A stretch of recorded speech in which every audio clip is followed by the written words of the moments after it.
Alhamdulillah Rabbil Alamin wassalatu wassalamu ala asyrafil anbiya wal mursalin wa ala alihi washabihi ajma'in. Terima kasih kepada Yang Besar Cikgu Sayuti dan juga kaunselor SMA Pekan Gurun, Yang Besar Ustaz Zulkifli bin Lebai Bahrom, Penekanan SMA Pekan Gurun, Ustazah Hasniah binti Haji Harun, Penekanan HEM SMA Pekan Gurun, Cikgu Zahir bin Tahir, Penekanan Co-Curriculum SMA Pekan Gurun, Guru Kanan, Guru Selian dan Yang Berusaha Ustaz Muhammad Kamal bin Daud, Ketua Penolong Karah, Unit Mikro Dasar, Bahagian Pendidikan Islam, Kementerian Pendidikan Malaysia merupakan penceramah kita pada pagi ini. Saya ingin mengambil kesempatan ini, ingin mengucapkan terima kasih kepada ahli jawatankuasa yang telah bertungkus lumus memastikan program kita dapat diadakan pada pagi ini, walaupun pada hari Sabtu kita mengadakan program pada hari ini. Dan juga terima kasih kepada Ustaz Muhammad Kamal bin Daud, rakan saya yang sekarang ini bertugas di bahagian pendidikan Islam dan tidak asing juga kepada kita sebab beliau merupakan orang Baling. Dan juga bersekolah pun di Kedah. Tapi sekarang bertugas di bahagian pendidikan Islam, Kementerian Pendidikan Malaysia. Kerana sudi menerima jemputan kami pada pagi ini untuk bersama-sama dengan anak-anak pelajar dan juga waris pelajar tingkatan 5 kami yang berjumlah 45 orang dan juga pelajar STAM yang berjumlah 12 orang yang begitu bersemangat pada pagi ini untuk mendengar suntikan-suntikan ilmu, suntikan motivasi daripada yang berbahagia Tuan Penceramah kita pada pagi ini. Untuk makluman Ustaz Kamal, pelajar kita, kalau kita tengok dalam sistem SPDPR, kehadiran di SMB Pekan Gurun ni satu patutlah penuh. Tiada yang pun tegar daripada tingkatan 1 sampai tingkatan 6. Dan juga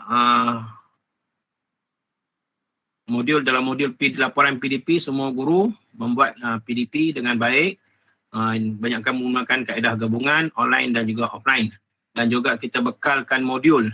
Kita dah nak masuk siri modul keempat dah. Yang setiap berlaku, sejak mereka balik untuk PKP pada bulan 5 tu kita dah bekal modul, kemudian PKP disambung, kita bekalkan lagi modul-modul, dan disambung lagi, bekalkan lagi modul, ni bulan 9 pun kita akan bekal lagi modul-modul yang kita cetak dan waris, terima kasih kepada waris lah yang sanggup datang ke sekolah secara drive-thru, ambil modul dan juga para pelajar diharapkan dapat mengikuti PDP yang dianjurkan oleh guru-guru di SMB Pekan Gurun. Jadi anak-anak pelajar sekalian, ambillah peluang ini, kita tidak boleh mengelak daripada situasi pandemik yang melanda dunia pada ketika ini dan juga ikutlah segala arahan, segala panduan. Kalau guru nak buat PDPR secara online, berusahalah sebaik mungkin untuk mengikuti PDPR tersebut secara online dan juga bila guru memberi kerja secara offline, jadi buatlah kerja tersebut dengan sebaik-baiknya. Dan juga ambillah bagaimana cara sekalipun untuk menghantar segala tugasan projek dan sebagainya sebab itu dinilai. Jadi kita pun sudah melaksanakan satu peperiksaan online sebelum ni, kita berjaya melaksanakan peperiksaan online dan juga kita insyaAllah kita akan laksanakan lagi beberapa siri ujian termasuklah peperiksaan pengetaan tahun sama ada secara online ataupun secara gabungan. Online dan juga bila bersemuka nanti kita akan teruskan lagi dengan peperiksaan cubaan. Diharapkan anak pelajar dan juga waris sentiasa membantu, sentiasa bersemangat untuk mengikuti PDPR yang telah berlangsung selama 4 bulan. 4 bulan dan kita doakan supaya pandemik ni cepat berlalu dan Kedah akan melangkah ke fasa kedua dan juga kita berpegang pada kata-kata Menteri Pendidikan Datuk Dr. Razli bin Jidin. InsyaAllah sekolah akan dibuka pada 3 Oktober 2021 dan kita mendoakan supaya kita dapat bersemuka pada 3 Oktober 2021 yang akan datang supaya kita dapat speed up kita punya pembelajaran dan insyaAllah kita mendoakan supaya kejayaan akan menjadi milik kita semua. InsyaAllah kita akan membuktikan bahawa SMA Pekan Gurun ini standing dengan sekolah-sekolah lain, jadi kita akan cipta sesuatu kejayaan yang baik untuk cemerlang pada tahun ini dengan guru-guru yang serta bersemangat untuk memastikan kecemerlangan ini dibuat secara bersama oleh juga pelajar dan juga guru dan juga didokong oleh para waris yang serta bersemangat untuk memastikan kejayaan milik kita semua. Jadi saya harap bahawa anak pelajar dapat mengambil beberapa tips motivasi yang akan disampaikan oleh tuan penceramah kita pada pagi ini, dan insyaAllah kita akan sentiasa semangat. InsyaAllah kita akan mendoakan supaya wabak ini akan hilang daripada bumi Malaysia ini, dan juga kita akan dapat kembali kepada norma yang biasa. Sekarang ini kita berada dalam norma baru. Kita akan berada dalam norma yang biasalah, yang kita buat sebelum-sebelum ini. Okey, pembelajaran secara bersemuka, dapat belajar dengan dalam kelas dan sebagainya lah. Okey, dengan bersama para guru, lebih mudah lah kalau pembelajaran ini secara bersemuka.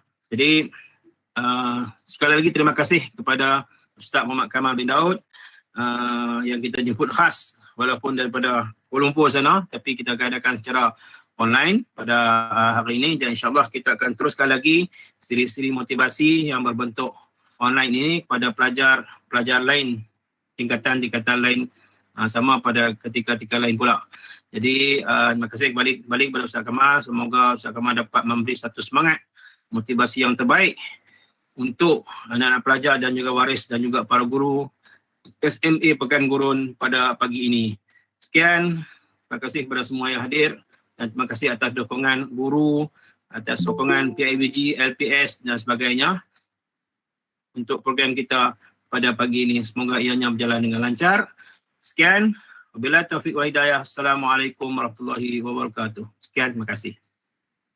Okay, majlis mengalu-alukan kehadiran yang berbahagia Ustaz Muhammad Kamal bin Mat Daud, Ketua Penolong Pengarah Unit Dasar Mikro, Bahagian Pendidikan Islam KPM, yang juga merupakan penceramah khas yang dijemput oleh pihak sekolah kita.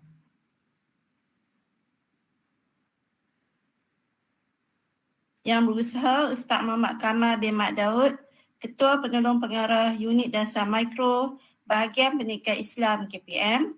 Yang berusaha Tuan Haji Muhammad Nur Azam bin Ahmad, Pengetua Sekolah Menengah Agama Pekan Gurun. Yang berusaha Tuan Haji Zulkifli bin Lebai Baharom, Penolong Kanan Pentadbiran SMA Pekan Gurun. Yang berusaha Puan Haji Hasniah binti Harun, Penolong Kanan Hal Ehwal Murid Sekolah Menengah Agama Pekan Gurun. Yang berusaha Puan Lubena binti Osman, Pemangku Penolong Kanan Tingkatan 6 Sekolah Menengah Agama Pekan Gurun. Guru-guru kanan, Barisan Warga Pendidik Bistari SMA Pekan Gurun, para ibu bapa atau waris yang bersama pada hari ini. Seterusnya, yang dikasihi calon cemerlang SPM dan STAM Smart Gurun bagi tahun 2020-2021 yang dirahmati Allah sekalian. Assalamualaikum warahmatullahi wabarakatuh dan selamat pagi. Untuk memberkati dan memuliakan majlis ilmu kita pada pagi ini, marilah kita sama-sama membaca umum kitab Al-Fatihah.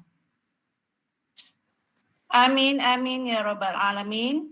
Alhamdulillah, marilah sama-sama kita panjatkan kesyukuran kerana dapat kita berada di dalam satu majlis ilmu yang sangat bermakna kepada calon SPM dan STAM serta ibu bapa atau waris tahun 2020-2021. Ini sempena program bicara motivasi waris dan calon SPM dan STAM 2021. Setinggi-tinggi tahniah juga dirakamkan khusus buat para ibu bapa atau waris mak gurun yang sudi meluangkan masa bersama-sama pihak sekolah dalam membantu kecemerlangan anak tuan-puan dalam peperiksaan yang bakal menjelang tak lama lagi. Tahniah buat ibu bapa semua, anda hebat. Pihak sekolah berasa amat bertuah kerana Al-Fadhil Ustaz Muhammad Kamal Mat Daud sudi melapangkan masa dalam kesibukan tugas serta waktu rehatnya untuk memberikan motivasi buat para waris, calon SPM dan STAM serta secara tidak langsung kepada kami warga pendidik Smart Gurun sendiri. Pihak sekolah sekali lagi mengalu-alukan kehadiran Al-Fadhil Ustaz Muhammad Kamal Mat Daud ke Smart Gurun walaupun secara maya atau online untuk menyampaikan ilmu kepada kita pada pagi yang sungguh ceria ini. Semoga dengan kehadiran Al-Fadhil Ustaz akan menyemarakkan lagi semangat warga Smart Gurun, khususnya ibu bapa dan calon SPM dan STAM yang akan menghadapi peperiksaan yang sangat penting yang dijangkakan pada bulan Mac 2022. Mewakili pihak sekolah, majlis sekali lagi merakamkan ucapan sedikit penghargaan dan terima kasih kepada Al-Fadhil Ustaz Muhammad Kamal. Okay, sedikit biodata mengenai penceramah kita pada hari ini. Eloklah saya memperkenalkan insan hebat ini. Berasal dari sebuah negeri yang terkenal dengan julukan Jelapan Padi dan lebih khususnya beliau berasal dari sebuah daerah di Kedah yang diiktiraf sebagai daerah paling bahagia di Malaysia mengikut kajian Indeks Kebahagiaan Negara 2013 iaitu Baling. Kini menetap di Bandar Baru Salak Tinggi, Sepang, Selangor. Beliau kini bertugas sebagai KPP, Unit Dasar Mikro BPI KPM. Statusnya masih bujang 3, 1 isteri serta dikurniakan 8 orang cahaya mata. Pendidikan tertinggi beliau setakat ini adalah Master Pengajian Al-Quran dan As-Sunnah. Penceramah hebat kita pada pagi ini adalah Al-Fadhil Ustaz Muhammad Kamal bin Mat Daud. Tanpa mahu melengahkan masa, majlis menjemput Ustaz Muhammad Kamal, Ketua Penolong Pengarah Bahagian Pendidikan Islam KPM untuk memberikan ceramah beliau. Sama-sama kita memberikan sepenuh perhatian. Majlis dengan segala hormatnya mempersilakan. Bismillahirrahmanirrahim. Assalamualaikum warahmatullahi wabarakatuh. Boleh dengar tak? Jelas Ustaz. Okey. Bismillahirrahmanirrahim. Alhamdulillahirabbil alamin wassalatu wassalamu ala asyrafil anbiya'i wal mursalin wa ala alihi wa sahbihi ajma'in. Subhanaka la ilma lana illa ma 'allamtana innaka antal alimul hakim.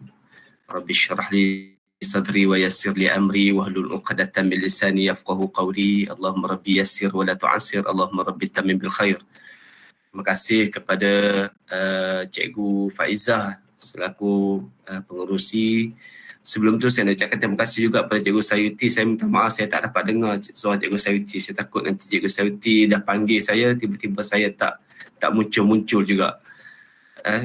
Seterusnya yang berusaha sahabat saya Ustaz Azam, Ustaz Nur Azam bin Muhammad selaku pengetua SMA Pekan Gurun Kedah, kepada barisan pentadbir, penolong kanan pentadbiran, penolong kanan HEM, seterusnya guru-guru kanan mata pelajaran, seterusnya kepada semua rakan-rakan guru yang saya kasih sekalian, dan juga kepada anak-anak murid yang ikut serta dalam program kita pada hari ini. Tidak lupa kepada ibu dan ayah yang memberikan sokongan kepada anak-anak kita yang akan menduduki peperiksaan. Sebenarnya tak lama dah. Tak pernah ada istilah lama bagi orang yang nak berperang ni. Sebab bagi orang yang nak berperang ni, anytime, anywhere dia akan get ready. Jadi sebab tu, walaupun kita kata tahun depan tu sebenarnya tak lama dah. Sekarang ni dah masuk bulan 9. Jadi terima kasih kerana menjemput ataupun mengundang saya dalam program ini. Saya sebenarnya nak ambil aura juga. Aura semangat-semangat anak-anak, aura semangat cikgu-cikgu yang sanggup juga. Tadi tadi ada sebut saya ni duk luangkan masa waktu cuti. Sebenarnya sama dengan cikgu-cikgu. Syabas dan tahniah juga kepada tuan-tuan yang bagi masa kepada program ini untuk anak-anak kita di sekolah di SMA Pekan Gurun ni. Dengan saya yakin dan percaya semua ni adalah dengan harapan untuk kita memberikan ruang dan juga peluang seluasnya untuk anak-anak kita melangkah dengan cemerlangnya, insya-Allah. Baik, tuan-tuan dan puan-puan yang saya kasih sekalian. Sebenarnya tadi Ustaz Azam bila dia berucap, dia menyebabkan saya jadi gugup sikit. Sebab saya bukannya orang hebat sangat. Cuma saya orang Bali lah. Memang Cikgu Faizah sebut indeks kebahagiaan yang paling tinggi kat Malaysia ni Bali kan. Sebab Bali dia tak ada teknologi sangat. Dia bukannya ada kereta api. Dan jadi dia tak ada hiruk pikuk, sibuk dengan jam semua, tak macam tempat yang saya tinggal sekarang ni. Jadi siapa yang balik-balik, sebab tu lah bila Cikgu Faizah sebut macam tu, saya dah jadi rindu nak balik kampung lah. Sebab bila balik-balik memang tak berasa nak balik main sini dah. Sebab sebab apa? Sebab yalah nak kata bahagia ke tak bahagia ke, tapi itulah dia tempat kita lahir dulu, membesar dan sebagainya. Dan satu lagi, Baling bukanlah tempat yang menjadi orang kata apa, tanah jelapang padi lah. Sebab Baling ni saya sendiri hidup sebagai seorang anak penoreh getah. Jadi kehidupan dalam kebun getah itu lebih memberi saya 1001 pengalaman yang takkan mungkin saya dapat lupakan lah sehinggalah ke hari ini. Sebab tu bila saya balik Baling, saya cerita dekat anak-anak saya, inilah dia tempat, walaupun bukan pokok getah tu lagi, dia kata inilah tempat ayah duk potong getah dulu kan, tempat Abi duk buat, duk cari rezeki, tolong Tok Wan dulu, tolong Tok dulu, inilah dia tempat dia. Anak-anak saya terkejut, dia kata, Abi buat apa dengan pokok ni, tebang ke? Dia kata kalau tebang mampu tak besar, kata kami kan. Jadi apa yang kami buat ialah kami toreh getah. Jadi dia pun tengok macam mana saya tunjuk cara macam mana nak toreh getah kan. Memang excited lah. Orang budak bandar ni dia bukannya tahu macam mana toreh getah ni. Sama juga macam padi. Dulu mak saya juga ada pengalaman buat padi. Sedikit sebanyak lah ada tanah tak besar pun, tu pun sewa daripada orang untuk kami usahakan tanam padi. Kecil-kecil dulu, biasa jugalah duduk tepi bendang, duduk tanam padi, duduk halau burung, tangkap ikan kari sebagainya. Itu semua pengalaman-pengalaman yang tak boleh dibeli dekat mana-mana. Hari ini kalau cerita dekat anak-anak semua terkejut lah. Bila kita kata dalam paya ayak ataupun ada, tapi ada ikan kari semua. Itu semua adalah pengalaman yang sangat hebat lah. Yang anak-anak kita tak dapat lalui. Hari ini anak-anak kita melalui satu zaman yang berbeza sebenarnya. Anak-anak yang ada kat depan Ustaz ni sebenarnya kamu, Ustaz tak boleh kata zaman kami itu zaman yang paling hebat. Sebab anda semua hidup di zaman ini, anda akan mengatakan inilah zaman yang paling hebat. Zaman inilah yang paling hebat. Sebab itu ada satu buku yang ditulis oleh penulis barat. Dia tulis, nama penulis ni ialah Eckhart Tolle. Dia kata The Power of Now. Gunakan hari ini, manfaatkan hari ini. Dia kata manusia selalu lupa betapa indahnya hari ini. Waktu Ustaz duduk di zaman kanak-kanak dulu, Ustaz Azam pun saya yakin masih lagi terngiang-ngiang hidup dulu kan. Tak pernah nak main gadget macam sekarang ni. Tak pernah nak main PUBG, tak pernah nak main apa benda game yang ada, tak ingat. Duk main game-game semua bagai ni. Itu bukan zaman kami dulu. Zaman kami dulu pergi potong getah, cari ikan, mengai ikan, sebagainya. Itu semua adalah kehidupan orang dulu. Dan waktu itu kami sangat menghargainya. Dan kita akan rasa benda tu sangat hilang daripada kita apabila benda tu, kita akan rasa benda tu sangat berharga daripada kita apabila benda tu dah tak ada lagi. Hilang daripada kita. Sebab itulah saya nak sebutkan hari ini, now adalah zaman antum semua, zaman kamu semua. Kamu hidup di zaman ini. Walau apa sekalipun zaman ini kamu lalui, jangan kamu cemari. Sebab ini adalah pengalaman-pengalaman yang sangat berharga. Jadi nikmatilah kehidupan kamu pada hari ini. Betapa indahnya hari ini, kata Eckhart Tolle. Dia kata betapa indahnya hari ini, saat ini, dan betapa bermaknanya hari ini. Setiap saat dalam kehidupan kita penuh dengan nikmat yang tidak ternilai. Nikmatilah saat ini. Setiap saat ini kamu kena get the feeling, nikmati apa yang kamu rasa. Tak apalah, walaupun cuma start pesan jangan duduk dalam wire banyak-banyak sangat. Maksudnya jangan duduk online sangat. Walaupun belajar secara online, tapi ambil take time, keluar bilik, keluar rumah, ambil udara, petang-petang pergi enjoy dengan kawan-kawan. Penuhi kehidupan ini dengan cara seperti dengan cara yang nature ataupun semula jadi ataupun alami. Baik, pagi ini Ustaz Azam, saya nak cerita-cerita je. Kemudian ada sikit slide pun tak banyak sangat. Sebab tak sempat nak buat banyak. Dan saya bukanlah motivator hebat yang sebagaimana yang didendangkan oleh Cikgu Faizah tadi. Saya orang biasa-biasa saja. Dan saya ingat dah 10 tahun aku, 10 tahun dah, masa 13 tahun saya tak balik ke sekolah. Maksudnya tak jadi cikgu. barangkali life saya ataupun cara persekeliling environment saya dah tak sama macam cikgu-cikgu yang memahami anak-anak, kerenah anak-anak yang hari ini barangkali berbeza sangat dengan apa yang saya lalui. Saya dulu pernah mengajar, saya tak cerita pengalaman saya kan. Saya cerita sikit Cik Faizal. Saya dulu mengajar di KL. Mula-mula saya mengajar di KL, di Ceras, Bandar Tun Razak. Sempat saya mengajar 2 tahun kat sana, tapi tahulah kan budak-budak KL, anak-anak KL ni dia punya lifestyle dia tak sama macam kita. Kemudian saya tinggal pula berdekatan dengan perumahan PPRT.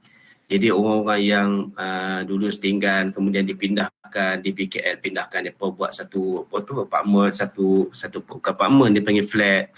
Duduklah sana, ada rumah tu ada satu bilik saja. Kemudian kalau anak 6-7 orang pun duduklah macam sardin lah dalam tu. Jadi kita boleh tahu dia punya environment dia macam mana. Dalam keadaan cabaran-cabaran yang pelbagai pada waktu itu, jadi saya berdepan. Alhamdulillah, kita cikgu baru, semangatnya kental, boleh berdepan dengan masyarakat yang pelbagai. Jadi saya pula jenis suka duduk bersosial dengan orang kampung, dengan kawan kampung, orang flat tu. Jadi alhamdulillah saya boleh masuk dan mereka berkawan dengan saya dengan baiklah, terima saya. Cuma anak-anak pelajar ni dia punya kehidupan mereka peliklah daripada kampung. Saya tinggal di Baling tu tak sama sekali lah. Kemudian lepas 2 tahun saya pergi ke Sabah. Jadi life saya sebagai seorang guru banyaknya di Sabah, di Keningau Sabah. Jadi saya mengajar dekat sana, jumpa dengan suasana background murid yang berbeza terus daripada Kuala Lumpur. Hidupnya bukan setakat macam orang Baling yang duduk dalam kampung getah, bahkan mereka jauh lebih dahsyat daripada itu. Bahkan saya mengajak budak-budak yang bukan Islam, pelajar-pelajar yang bukan Islam. Ada yang makan ulak, makan bewak, semua makan kan. Jadi saya tanya dia. Jadi benda-benda tu sebenarnya banyak pengalaman. Alhamdulillah, kita sebagai ustaz ni main peranan lah. Kita duduk di bumi yang ramai yang Muslim, ramai yang non-Muslim. Jadi kita main peranan sedikit banyak, ajak faham Islam. Dan yang Islam pun banyak sebenarnya ketinggalan daripada apa yang ada di Semenanjung kita ni. Jadi itu pengalaman saya. Jadi pengalaman saya terakhir adalah pada tahun 2009, kata silap saya masuk PPI, Kementerian Pendidikan pada tahun 2011. Jadi last saya bersama dengan murid-murid saya 2009 lah, jumpa anak-anak pelajar. Kemudian lepas tu saya tak terus sekolah lah, kecuali untuk beberapa siri-siri pemantauan kita bersama dengan anak-anak pelajar lah, itu saja. Tak ada lah hands on dengan murid secara dekat. Tapi kami sentiasa mengambil tahu apa yang ada di sekolah. Sebab kami jaga dasar kan, kita jaga dasar. Saya pula dasar mikro. Dasar mikro ini maksudnya dasar kecil. Dasar-dasar yang menghalusi sampai ke sekolah. Kalau dasar-dasar besar ini dasar-dasar yang utama, yang besar, yang dibuat di kementerian. Tetapi bila kami melihat operasi apa yang ada di sekolah, maknanya kami kena tahu juga sedikit sebanyak apa yang ada di sekolah. Baik, seterusnya tuan-tuan, Ustaz Azam dan juga rakan-rakan guru serta anak-anak murid sekalian, harapnya janganlah expect tinggi sangat. Dengan ekspektasi tu kena rendah sikit. Nanti habis program nanti kan, Allah setara tu je panggil penceramah daripada KL. Bagai nak rak kita duk puji dia kan, tiba-tiba tak setara mana pun. Sebenarnya saya nak berkongsi saja sedikit sebanyak, sebab dulu adalah sedikit-sedikit pengalaman. Kita buat motivasi. Lepas saya jadi mahasiswa tu, saya buat program motivasi turun ke sekolah-sekolah. Sebenarnya kalau di Lembah Kelang ni sampai ke Perak, sebenarnya kan saya turun buat program-program seperti ni. Pernah juga saya buat program motivasi di Baling dulu, di pusat latihan PLKN Wing dulu, tak silap saya, program-program di Baling. Jadi tapi waktu tu kita konsultan lah, orang bayar kita, kita turun. Waktu tu tak jadi cikgu lagi, lepas habis sekolah, lepas habis universiti, bukannya menganggur tetapi menunggu panggilan untuk jadi cikgu ni, untuk lapor diri. So kita pergilah buat part time, buat syarikat. Dahsyat juga pokoknya ramai orang nak motivasi ni. Tapi saya nak beritahu, sebenarnya motivator yang terbaik adalah cikgu-cikgu yang ada kat sekolah. Yang daripada luar ni dia hanya spark saja, dia hanya mencetus kesedaran saja. Selebihnya adalah guru-guru kat sekolah. Masya Allah. Sebab tu saya sayang cikgu. Cikgu kena ambil peranan betul-betul. Sebab anak-anak kita ni sebenarnya ada dalam jagaan kita, ada dalam peliharaan kita. Baik. Saya nak kongsikan slide Ustaz Azam. Sebab Ustaz Azam kata buatlah slide sikit. Saya buatlah slide. Nanti kan kecil hati pula. Slide saya pun tak adalah comel sangat, tak adalah ready sangat. Harap-harapnya tuan-tuan boleh terima lah. InsyaAllah. Dan slide ni memang untuk SMA Pekan Gurun punya. Ini saya buat khas untuk program ni kan, sebab saya dah lama tak buat motivasi macam ni. Biasanya turun sekolah berdepan macam tu. Tapi kali ni kena buat dalam bentuk slide. Kalau cakap macam tu tuan-tuan mesti lena punya lah. Jadi hari ni saya guna slide lah supaya jangan tengok muka saya lama-lama sangat. Tengok slide tu insya-Allah. Jadi saya tayang slide ni. Boleh nampak ke slide ni? Boleh nampak tak slide? Okay, nampak. Okay, cantik. Alhamdulillah. Okey. Program bicara motivasi SMA Pekan Gurun Kedah 4 September 2021. Sebenarnya nama unit saya ni dulu nama mikro lah, sekarang ni dia nama unit data dan pengesanan dasar. Dia buat kerjasama je, nama tukar-tukar. Okey, so kita nak bicara tentang motivasi. Motivasi ni sebenarnya terus terang saya cakap untuk saya juga. Saya pun satu hari nanti barangkali akan turun sekolah lah. Saya dah cakap lama dah waktu Ustaz Azam duduk di JPN dulu, saya dah kecek-kecek dengan dia. Bawa lah saya main Kedah kan. Tapi dia tak bawa. Kan? Sampailah dia dah turun pergi sekolah jadi pengetua, jadi orang besar kat sekolah. Masya Allah. Saya masih lagi duduk kat sini. Tapi tak apa. Next time saya akan ambil belajar daripada kawan-kawan saya, Ustaz Azam dan juga rakan-rakan yang lain lah untuk macam mana kita nak jiwai kehidupan di era baru sistem persekolahan kita. Baik, saya tak dapat show lah, kalau tidak nanti saya tak boleh nak handle benda ni. Kalau ada masalah pada slide ataupun pada audio tolong bagi tahu sebab kadang-kadang line saya ni walaupun saya duduk di Lembah Kelang, duduk di Selangor, kadang-kadang dia pandai buat pangai juga. Dia tak boleh nak, kadang-kadang dia stop, dia senyap sorang-sorang je. Kita duduk cakap sorang-sorang, dia tak connect dengan Google Meet dan sebagainya. Baik, saya sengaja saya masukkan ni, andai dayung sayang dibasahkan, sampan takkan sampai ke seberang. Ini tak tahulah peribahasa ke. Andai dayung sayang dibasahkan, sampan takkan sampai ke seberang. Jadi maksudnya kalau orang kata alang-alang mencelup pekasan biar sampai ke lengan kan. Maksudnya macam itulah. Kita nak, kalau kita tak boleh nak bermandi peluh, kita tak akan dapat hasilnya. Kalau tak pecahkan ruyung, mana akan dapat hasilnya. Jadi yang inilah kita nak nak cuba hayati, cuba fahami daripada program motivasi anak cemerlang ini insya-Allah. Saya sebut anak cemerlang, tapi Ustaz, kami ni ada mak bapak. Yes, kita juga mak bapak. Saya pun mak bapak juga, tapi saya juga adalah seorang anak. Jadi cemerlang ni tuan-tuan, dia tak semestinya kita sebagai pelajar. Kalau kita kata cemerlangnya hanya untuk pelajar, kita silap. Sebenarnya kita sentiasa mengidam-idamkan kecemerlangan. Kalau dia seorang pelajar, barangkali kecemerlangan itu hanya untuk peperiksaannya, barangkali. Tetapi kalau kita dah jadi mak bapak, apa nilai kecemerlangan itu? Barangkali lebih daripada itu. Mungkin kecemerlangan kita untuk mendidik anak-anak. Didik anak-anak ni, minta maaf sebut, bukannya hanya sekadar the numbers of A dalam SPM, tetapi jauh lebih itu. Kecemerlangan yang hakikinya adalah apabila kita dipimpin tangan oleh anak-anak kita masuk syurga Allah Subhanahu Wa Taala. Yang itulah yang kita harapkan. Ataupun kita sedang ditidurkan oleh Allah di dalam kubur, waktu itu anak-anak mengirimkan doa dan juga pertolongan istighfar kepada kita yang sedang berada di alam barzakh sana.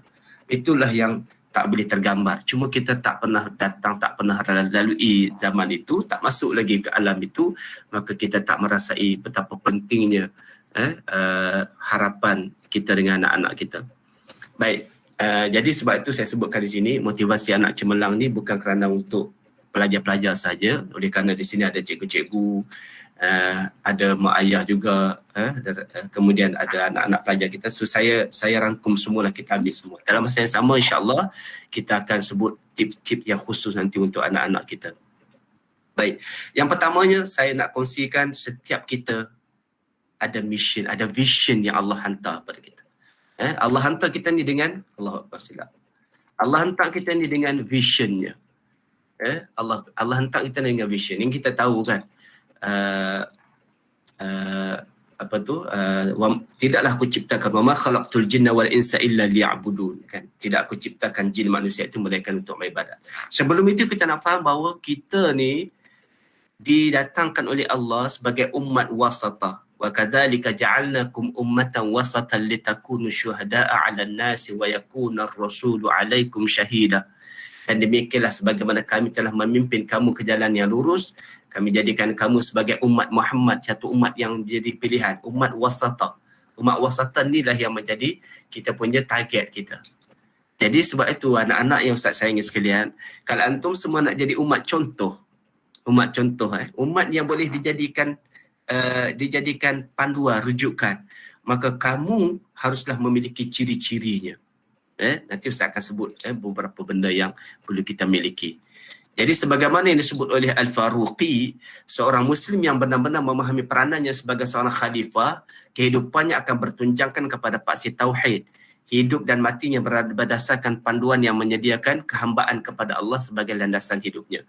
Jadi ini matlamat utama kita. Yang pertamanya Ustaz sebutkan di sini ialah hamba. Tugas kita sebagai seorang hamba.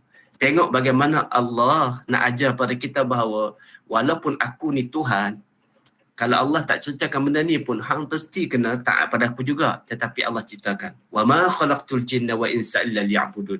Tidak aku ciptakan jin dan manusia melainkan untuk menjadi hamba, mengibadat kepada aku. Kemudian aku jadikan kamu khalifah fil ard. Aku jadikan kamu sebagai khalifah di atas muka bumi. So tugas yang pertama kita adalah hamba. Tugas yang pertama kita adalah hamba. Seorang hamba itu tidak akan memperolehi nilai betul-betul kehambaannya di sisi Allah Subhanahu Wa Taala jika amalnya itu tidak ikhlas. Sebab tu hamba itu dia mesti ada dua perkara. Mesti ada ikhlas dan benar. Ustaz Azam, minta izin Ustaz Azam, boleh tak kalau anak-anak berinteraksi, saya nak berinteraksi lah dengan guru-guru, dengan ibu bapa ataupun dengan anak-anak pelajar kita. Tapi saya tak nampak siapa yang ada kat sini. Boleh. Jadi kita berinteraksi lah. Sebab kalau motivasi bersemuka, memang kita bawa mic pergi mana-mana kan. Pergi dekat pelajar, pusing-pusing dewan. Tapi sebab dah tak ada macam tu dah sekarang ni, jadi kita tanya lah dalam ni kan. Mungkin nanti moderator pun boleh kita tanya kan. Tak ada salah kan kita tanya je lah kan. Bukannya ada soalan betul salah pun, just nak minta pandangan saja. Okey. Pertamanya kita nak sebut seorang hamba tu mesti ada ikhlas. Jadi Ustaz nak tanya pada anak pelajar, siapa yang volunteer nak jawab? Siapa yang, ini terus terang, ini kita adik-beradik ni. Sebab kita orang Kedah, kita adik-beradik belakang kan. Kita adik-beradik belakang. Saya tak tahu lah, cuma bahasa saya ni ada kelas sikit lah. Bahasa orang Bali ni dia kelas lain sikit. Tak tahu Ustaz Azam punya bahasa mungkin lain lah. Kami ni kalau saya speaking bahasa Bali rasa mungkin tak faham kot. Tapi sebab saya ni banyak dah asimilasi dengan negeri-negeri lain, dah pergi Terengganu, kemudian kahwin dengan orang Kelantan, kemudian pergi ke Sabah, boleh cakap dusun tau. Boleh lah sikit-sikit, kemudian cakap murut. Jadi bahasa Kedah tu kadang-kadang saya balik tengok orang Bali cakap kan saya nak tergelak seorang. Tapi saya tak boleh gelak, nanti orang kata ni mentang-mentang tu kat luar hang gelak kami tu. Tak boleh. Tapi kadang-kadang saya kata kenapa mereka ni dia cakap ni, tak faham-faham kan. Dan untuk maklumat kawan-kawan semua, sahabat semua, cikgu-cikgu, saya sebenarnya belajar perkataan mai mengkala bukan kat Kedah. Mai mengkala kan, orang Kedah ada sebut mai mengkala. Saya belajar di Terengganu. Bila kawan Terengganu dia tahu saya orang Kedah, dia pada jauh dia kata, "Woi, Kamal, hang mai mengkala." Saya kata, sudah aku nak jawab apa? Benda apa hang tanya ni? Dia kata, apa orang Kedah tak tahu bahasa mai mengkala kan. Jadi dia yang ajar saya. Dia yang kata, mai mengkala tu kau datang bila mu ni buat benda lah, malu orang Kedah, dia kata. Jadi saya pun belajar waktu tu. Saya kata orang Bali tak sebut mai mengkala, dia kata. Mu mari bila, dia kata. Kalau orang Bali lah. Jadi tuan-tuan sekalian, Ustaz nak tanyalah anak-anak pelajar yang volunteer. Apa niat kita datang sekolah? Yang tu kita kena clear betul-betul. Apa niat kita datang sekolah? Apa niat kita masuk kelas PDPR? Apa niat kita? Mungkin cikgu-cikgu pun boleh jawab dalam hati masing-masing lah. Apa niat kita pergi sekolah? Apa niat kita? Sebab kita ni memegang amanah sebagai seorang hamba. Ikhlas. Kita nak ikhlas. Kalau kita niat, aku pergi memang nak belajar, maka kita akan dapat apa yang niat kita niatkan. Hadis yang sangat masyhur innamal a'malu binniyat wa innamal likulli imri'in ma nawa faman kanat hijratuhu ila Allah wa rasulih fa hijratuhu ila Allah wa rasulih faman kanat hijratuhu lidunya yusibuha aw imra'ati yankihuha fa hijratuhu ila ma hajara ilaih. Kan hadis yang sangat masyhur. Siapa yang niat untuk dapat Allah maka dia akan dapat Allah. Siapa yang belajar untuk dapat ilmu maka dia akan dapat ilmu.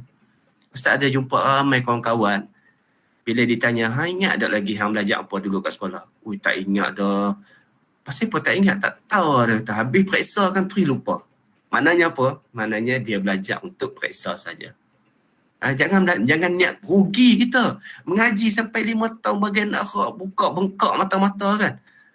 Sampai orang kata apa, nak masuk dalam periksa tu sampai nak terkenci, nak terberak semua ada. Tiba-tiba habis dia orang peperiksaan, kosong kita punya memori, kosong kita punya ilmu yang ada dalam dada kita. Sebab apa? Sebab kita dah membataskan manfaat ilmu tersebut. Sebab tu belajar apa pun. Orang kata, Ustaz, saya ni belajar admit, tak tahu admit tak ada aku exam ni. Saya ni belajar sejarah, mana saya nak pakai sejarah dalam hidup saya, Ustaz? Besok saya nak kerja, kalau saya kerja apa, kerja jadi doktor, mana nak pakai ilmu sejarah lagi? Memang ilmu tu taklah semestinya dia dimanfaatkan secara literal begitu, tetapi dia diambil manfaat dan juga ibrahnya. Sejarah itu untuk ambil pengajaran. Untuk ambil pengajaran. Baik. Jadi sebab tu, apa niat kita datang sekolah? Soalan kembali tanya. Anak-anak boleh jawab tak soalan tu? Apa niat kita datang sekolah? Kita main sekolah buat apa? Untuk belajar kan? Biar Ustaz jawab lah sebab tak ada jawapan. Ini biasa. Ini soalan biasa. Anak saya pun sekolah menengah SMA Putrajaya kat Ustaz Azam. Kan? Saya tengok anak saya ni ada banyak lapis. Daripada pra-sekolah, daripada tingkatan, daripada darjah 1, kemudian darjah 3, tak ingat ada darjah 2, darjah 4, kemudian ada darjah 6. Saya ada 8 orang anak. Cikgu Faizal tak introduce tadi kan. Saya ada 8 orang anak. Jadi boleh kata setiap lapis ada. Bila saya tengok anak saya yang pra tu, buka aja, riuh rendah macam kan, tak apa benda. Saya kata, apa ni, apa nak sembang apa ni? Saya ingatkan dia pun nak main game ke apa. Apa-apanya belajar, memang belajar budak-budak sekolah rendah tu macam tu. Hak tingkatan yang darjah 1 pun macam tu. Mai yang sekolah menengah, cikgu tanya sepatah, ya faham cikgu, kan? Boleh cikgu. Tak ada respon. Saya kata lagu ni rupanya pelajar sekolah menengah. Sabar betul cikgu dia. Yang banyak duk bercakap, cikgu je lah. Sampai cikgu kata, kamu ni ada ke tidak dapat saya ni? Semua buka kamera saya tengok. Saya pun kadang-kadang tergelak juga cikgu duk mengajar anak saya tu kan. Jadi itulah, tak apa. Saya faham juga anak-anak kita yang kadang-kadang malu nak respon. Sebab takut salah. Itu adalah mentaliti orang kita lah. Mentaliti dulu saya pun macam tu juga. Nak jawab takut salah. Sebenarnya takut salah itu adalah salah. Takut salah tu sebenarnya salah. Sebenarnya orang putih, saya belajar ni peringkat master kan, kita buat master dulu. Saya dulu waktu ijazah tak banyak sangat foreigner, tapi bila master ramai foreigner daripada orang putih, ada Mak Saleh, Negro apa semua ada. Pelik orang luar-luar ni, bahkan Indonesia sekalipun, bila dia buka je soalan, pensyarah buka soalan, ini muskilah. Hal andakum muskilah. Ada masalah ke? Ada, semua bukan angkat tangan. Orang Melayu je tak angkat tangan. Sebab orang Melayu memang dia punya tahap kemaluan, tahap malu yang sangat tinggi. Dia memang jaga betul dia punya maruah dia. Takut salah. Takut salah. Tanya soalan pun takut salah. Padahal yang nak jawab jawapan tu bukannya dia. Dia hanya tanya soalan je. Tapi memang betul. Takut salah tanya, dia takut kena pula. Awak saya duk ajak tadi, awak tak bagi perhatian ke? Yang tu paling takut sekali. Nampak sangat kita ni ceroy kan. Baik. Yang pertama, kalau ada soalan pun boleh check lah kalau malu kan. Boleh tulis kat sini, saya jawab.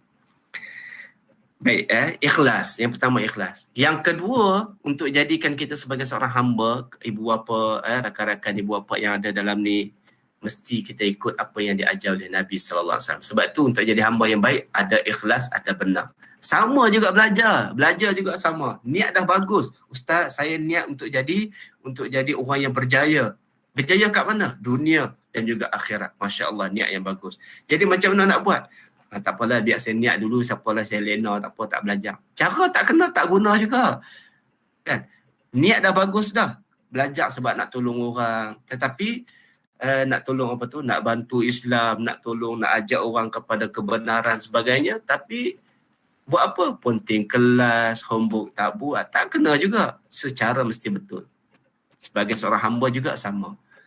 Ikhlas kerana Allah, dan benar itu akan datang apabila kita mengikuti sunnah Nabi SAW. Itu tugas yang pertama. Objektif ataupun kita punya vision yang pertama Allah hantar kita. Allah sebut vision ni dalam Quran.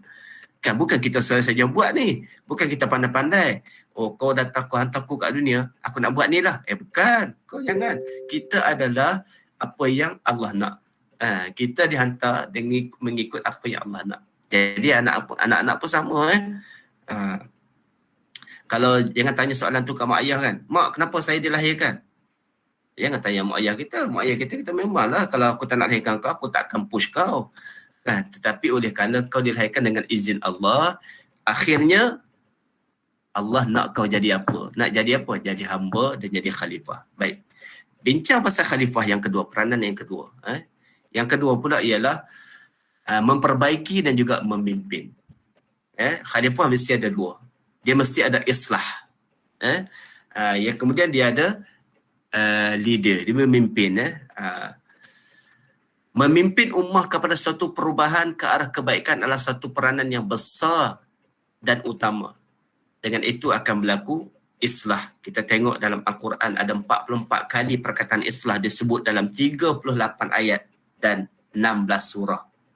Bila kita bincang betul-betul islah ni, sebab khalifah tugas dia untuk membuat pembaharuan. Itu tugas khalifah. Niabatan 'anil nubuwah wa iqamatuddin wa siyasatud dunya bih. Ini makna khalifah kata Ibn Khaldun. Begitu juga disebut oleh Imam Al-Mawardi. Imam Al-Mawardi kata apa? Khalifah itu adalah pengganti tugas para rasul. Niabatan 'anil nubuwah. Pengganti tugas para nabi. Kita nak buat kerja, nabi-nabi tinggalkan apa? Tinggalkan kerja dakwah ini. So kita nak buat. So kita dakwah bukan sekadar dengan hanya title yang kita ada. Saya Ustaz Azam, kau Ustaz kau lah buat kerja dakwah. Kami ni tak payahlah. Cikgu Faizah tak payah buat. Cikgu Faizah ustazah ke? Cikgu ke? Cikgu Faizah? Teacher. Saya teacher. Teacher? Ya. Okey lah tu. Teacher tu ustazah lah. Ya. Teacher tu ustazah, baik. Baik, kadang-kadang orang tak nak. Orang kata ustaz saya ni cikgu je. Kan? Macamlah cikgu je tu low class kan. Sebenarnya tak ada lah. Tak ada low class pun. Sebenarnya cikgu ni adalah jutawan akhirat. Bontung kita jadi cikgu. Tu saya ada jealous dengan Ustaz Azam tu. Ustaz Azam tak bawa saya lagi ni. Jutawan akhirat semua ni, Masya Allah. Baik. Kita sambung. Khalifah, dia mesti ada elemen memimpin dan juga islah, memperbaiki. Sebab itu anak-anak yang saya sayangi sekalian, antum semua, anda semua kena faham bahawa aku belajar untuk memperbaiki. Baiki apa? Baiki diri. Saya yakin dan percaya tak semua kita yang ada kat sini orang kaya-kaya. Ada orang susah. Ada kita ni keluarga sederhana. Ada yang orang yang berada, kita kata B40 lah. B40 pun ada kelas-kelasnya kan. B40, ada yang M40, barangkali ada yang T20. Tak nafikan juga. Tetapi kebanyakan kita di peringkat sederhana sajalah. Tak adalah yang tak ramai. Sebab tu dia panggil T20, T20. Sebab orang yang pendapatan tinggi tu tak ada yang ramai sangat pun. Dia ada 20% je. Kan? Jadi sebab tu tuan-tuan yang dirahmati Allah Subhanahu Wa Taala. Jadi kita ni nak mengubah. Anak-anak belajar untuk apa? Untuk mengubah diri kita. Daripada yang ada sekarang kepada yang lebih baik. Daripada sudut ekonomi kita, daripada sudut life hidup, gaya hidup kita, daripada sudut keluarga, kita nak ubah kekeluargaan kita, nak jadikan keluarga yang lebih selesa kehidupan. Ustaz pernah berjumpa dengan keluarga yang susah sangat, susah. Sebab ini mengimbau kenangan pula, nanti kan keluar yang mata aku susah pula kan. Kita dulu semua duduk susah kan. Daripada orang susah lah kita bangkit, buat perubahan pada diri kita, buat perubahan pada keluarga kita. Jadi ada tak benda ni dalam diri anak-anak sekalian? Pernah tak terfikir benda ni? Jangan kita kata mak ayah ni duk suruh cek duk pergi sekolah ni. Pasal apa? Jangan duk fikir macam tu. Fikir aku pergi sekolah, aku belajar sungguh-sungguh, aku buat homework, buat itu sebab apa? Sebab aku nak mengubah diri aku nak mengubah keluarga aku. Sebab itu kena gunakan panca indera yang Allah bagi dekat kita untuk kita melihat semua ni. Tengok diri kita, tengok keluarga kita. Baik. Yang seterusnya mengubah umat ini. Islah, kita memperbaiki umat ini. Kita nak tengok masyarakat kita macam mana. Kita tengok Masya Allah, masyarakat kita sebenarnya berada dalam keadaan yang sangat perlu dibantu, diperbaiki. Bukan kerana pandemik COVID-19 ni, tetapi hidup masyarakat kita hari ini. Apa masalahnya? Masalahnya banyaklah. Masalahnya ketandusan ilmu. Orang Melayu lah saya nak sebut kat sini. Melayu kita ni ada masalah sebenarnya. Ada masalah. Sebab apa? Saya bukan kata Melayu ni tak bagus, tetapi kita masih lagi hidup selesa dengan apa yang kita ada pada hari ini.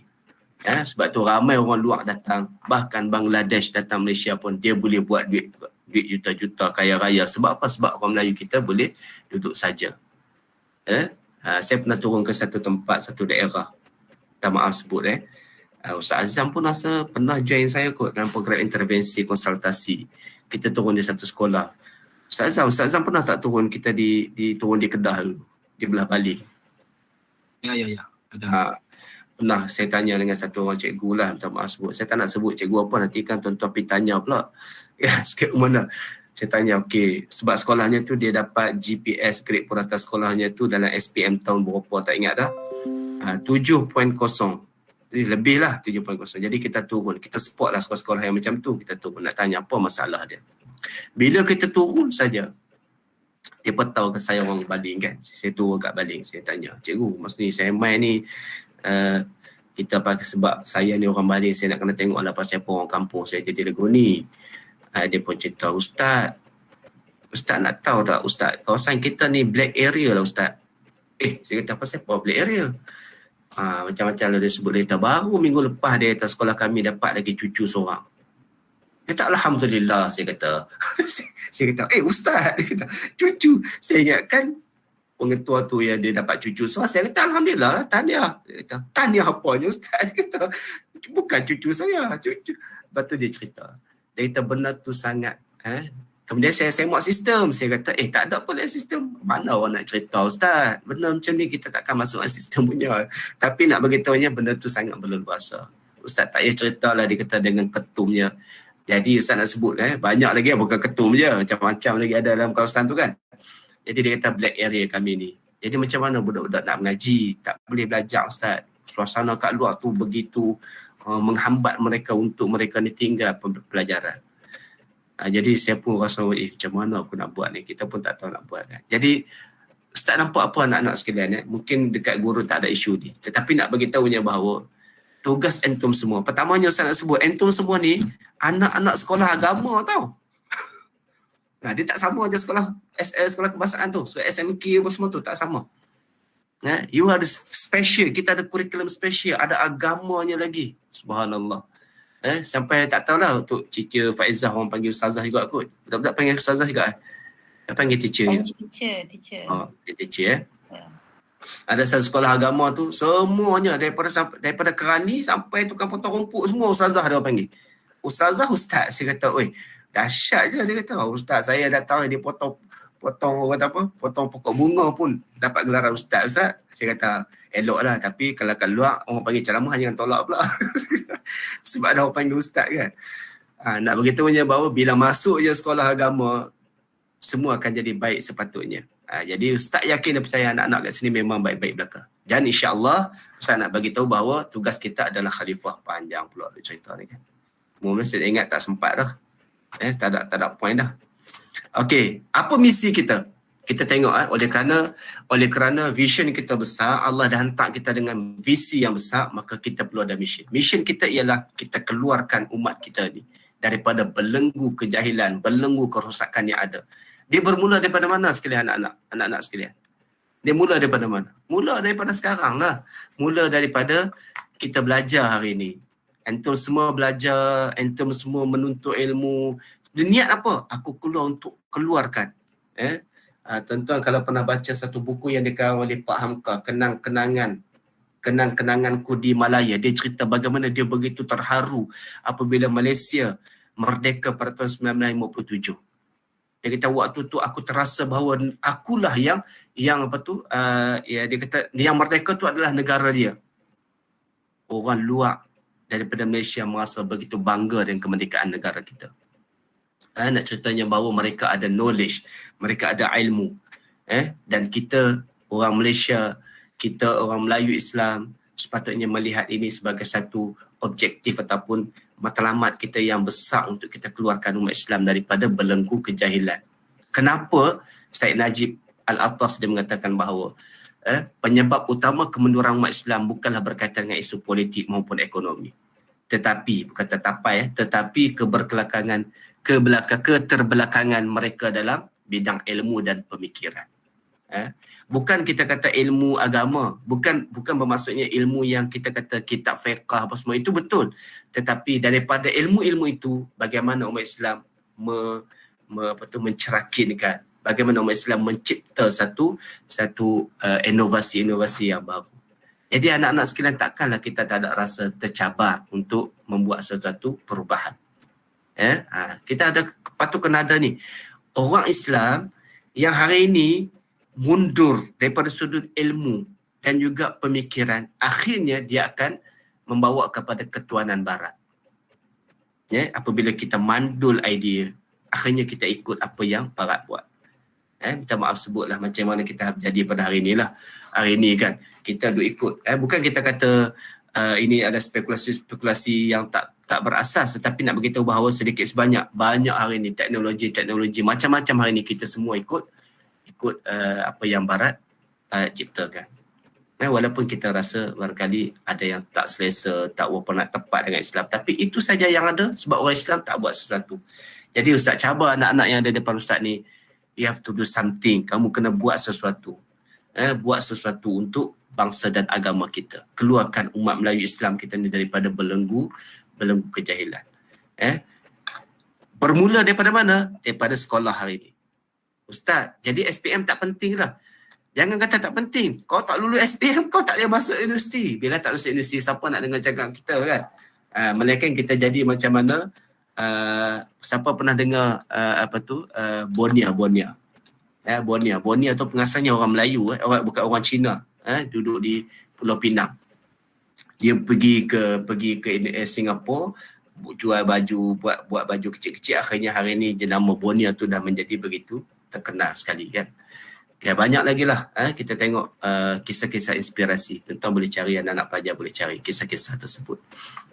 Jadi jangan kita kata aku nak stopkan benda ni. Aku nak buat satu benda sehingga bukan lagi kami mengikut apa yang orang barat buat, tetapi orang barat akan ikut kami satu hari nanti. Bagaimana kita dulu pernah dengar cerita-cerita negara Islam di Melaka kan. Subhanallah, sebenarnya ceritanya sangat besar tau, sangat hebat. Tapi saya tak sempat nak terang kat sini kerana masa kita tak banyak. Tapi saya nak beritahu bahawa dulu kan kita panggil bahasa kita ni sebagai bahasa lingua franca. Betul tak? Bahasa Melayu ni dulu bahasa lingua franca. Apa makna bahasa lingua franca? Cikgu sejarah ada kat sini kan. Bahasa lingua franca ni adalah bahasa tamadun. Orang-orang yang nak datang berdagang, dia kena guna bahasa kita. Macam mana kita hari ni nak pergi bisnes, kalau kita nak buat projek-projek international, kita kena ada bahasa. Bahasa apa? Bahasa Inggeris. Kecuali negara-negara yang maju, contohnya macam Jepun, dia tak terima bahasa Inggeris sebab dia pun negara maju. Kita bukan negara maju lagi, kita baru negara membangun. Kita terpaksa akur dengan ketetapan-ketetapan antarabangsa. Kamu kena belajar bahasa Inggeris. Dulu orang belajar bahasa kita. Nampak? Ustaz cerita sikit je pasal bahasa. Menunjukkan bahawa kita dulu pernah memimpin dunia, tetapi kita jatuh. Kita jatuh atas beberapa faktor lah yang Ustaz tak nak cerita kat sini, nanti masa kita. Baik. Justru anak-anak sekalian, kita dah ada visi. Allah dah hantar kita dengan visi. Kita dah ada misi kita. Misi kita untuk lulus, untuk berjaya dalam SPM kita ni. You all ada berapa bulan saya lagi, kita ada berapa hari saya lagi. Jangan kita kira tahun. Jangan tahun ni lambat lagi. Tahun depan lambat lagi. Tetapi kita nak kira ni, tolak makan, tolak tidur, tolak buang air, tolak mandi segala macam, ada berapa detik saja lagi, berapa masa saja. Kita dah tak ada masa. So, bila kita nak mulakan? Bila kita nak start? Kita tidak ada masa. So, perjalanan kita bermula sekarang. Anak-anak yang dikasihi sekalian, kalau antum semua masih lagi dibuai mimpi, inilah masanya kita nak gerak. Ibu ayah yang saya kasihi, gerakkan anak-anak kita. Niat bahawa peperangan SPM ini bukan peperangan yang biasa-biasa. Ini adalah peperangan memartabatkan bangsa dan agama kita. Betul, kita tahu ramai orang Melayu dekat universiti tak boleh kerja. Kita bukan tengok hanya sekadar pekerjaan sebagai matlamat utama. Kita cipta satu generasi daripada SMA, Pekan Gurun, Kedah kita ni, anak-anak yang boleh bukan sekadar lulus, bukan sekadar 8A, bukan sekadar 9A, tetapi mereka menjadi orang yang masuk universiti, mencipta kecemerlangan yang hebat, mereka mengembirakan dan juga mencemerlangkan institusi pendidikan agama kita. Ini sekolah agama. Bila kita berjaya, bukan anak kita sekadar berjaya, bukan anak kita sahaja. Kita yang dapat nama yang harumnya siapa? Ustaz-ustazah kita di sekolah. Sekolah agama kita. Melayu Islam kita ni. Ya dah tentu dah kan. Kemudian sekolah agama orang Islam dah kan. Yang itulah yang saya sangat bangganya, Masya Allah. Dulu kita ada beberapa orang yang isytiharkan sebagai pelajar terbaik Malaysia. Tetapi apa jadi pada mereka? Saya tak nak kata apa-apa, tetapi nak beritahunya bahawa kalau tidak ada agama dalam diri mereka, hebat macam mana pun, mereka boleh saja dan bisa saja dihempap dengan badai yang begitu kuat di tengah-tengah lautan gelora apabila mereka belajar di luar negara. Akhirnya dia boleh membawa terpalit fitnah yang tak bagus untuk negara kita.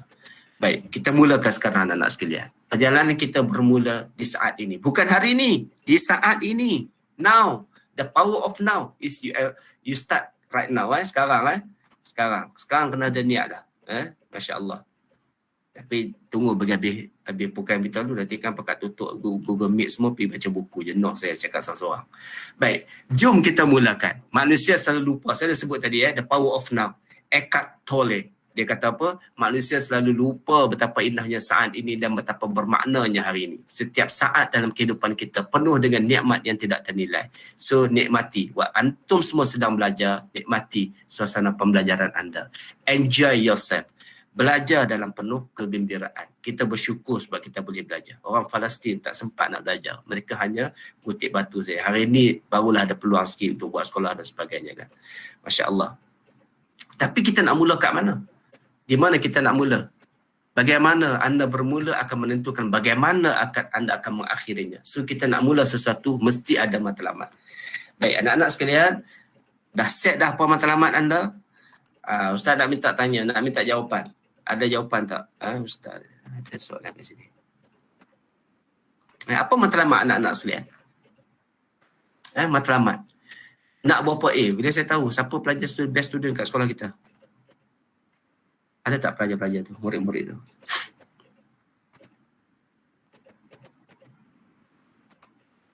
Mana nama dia?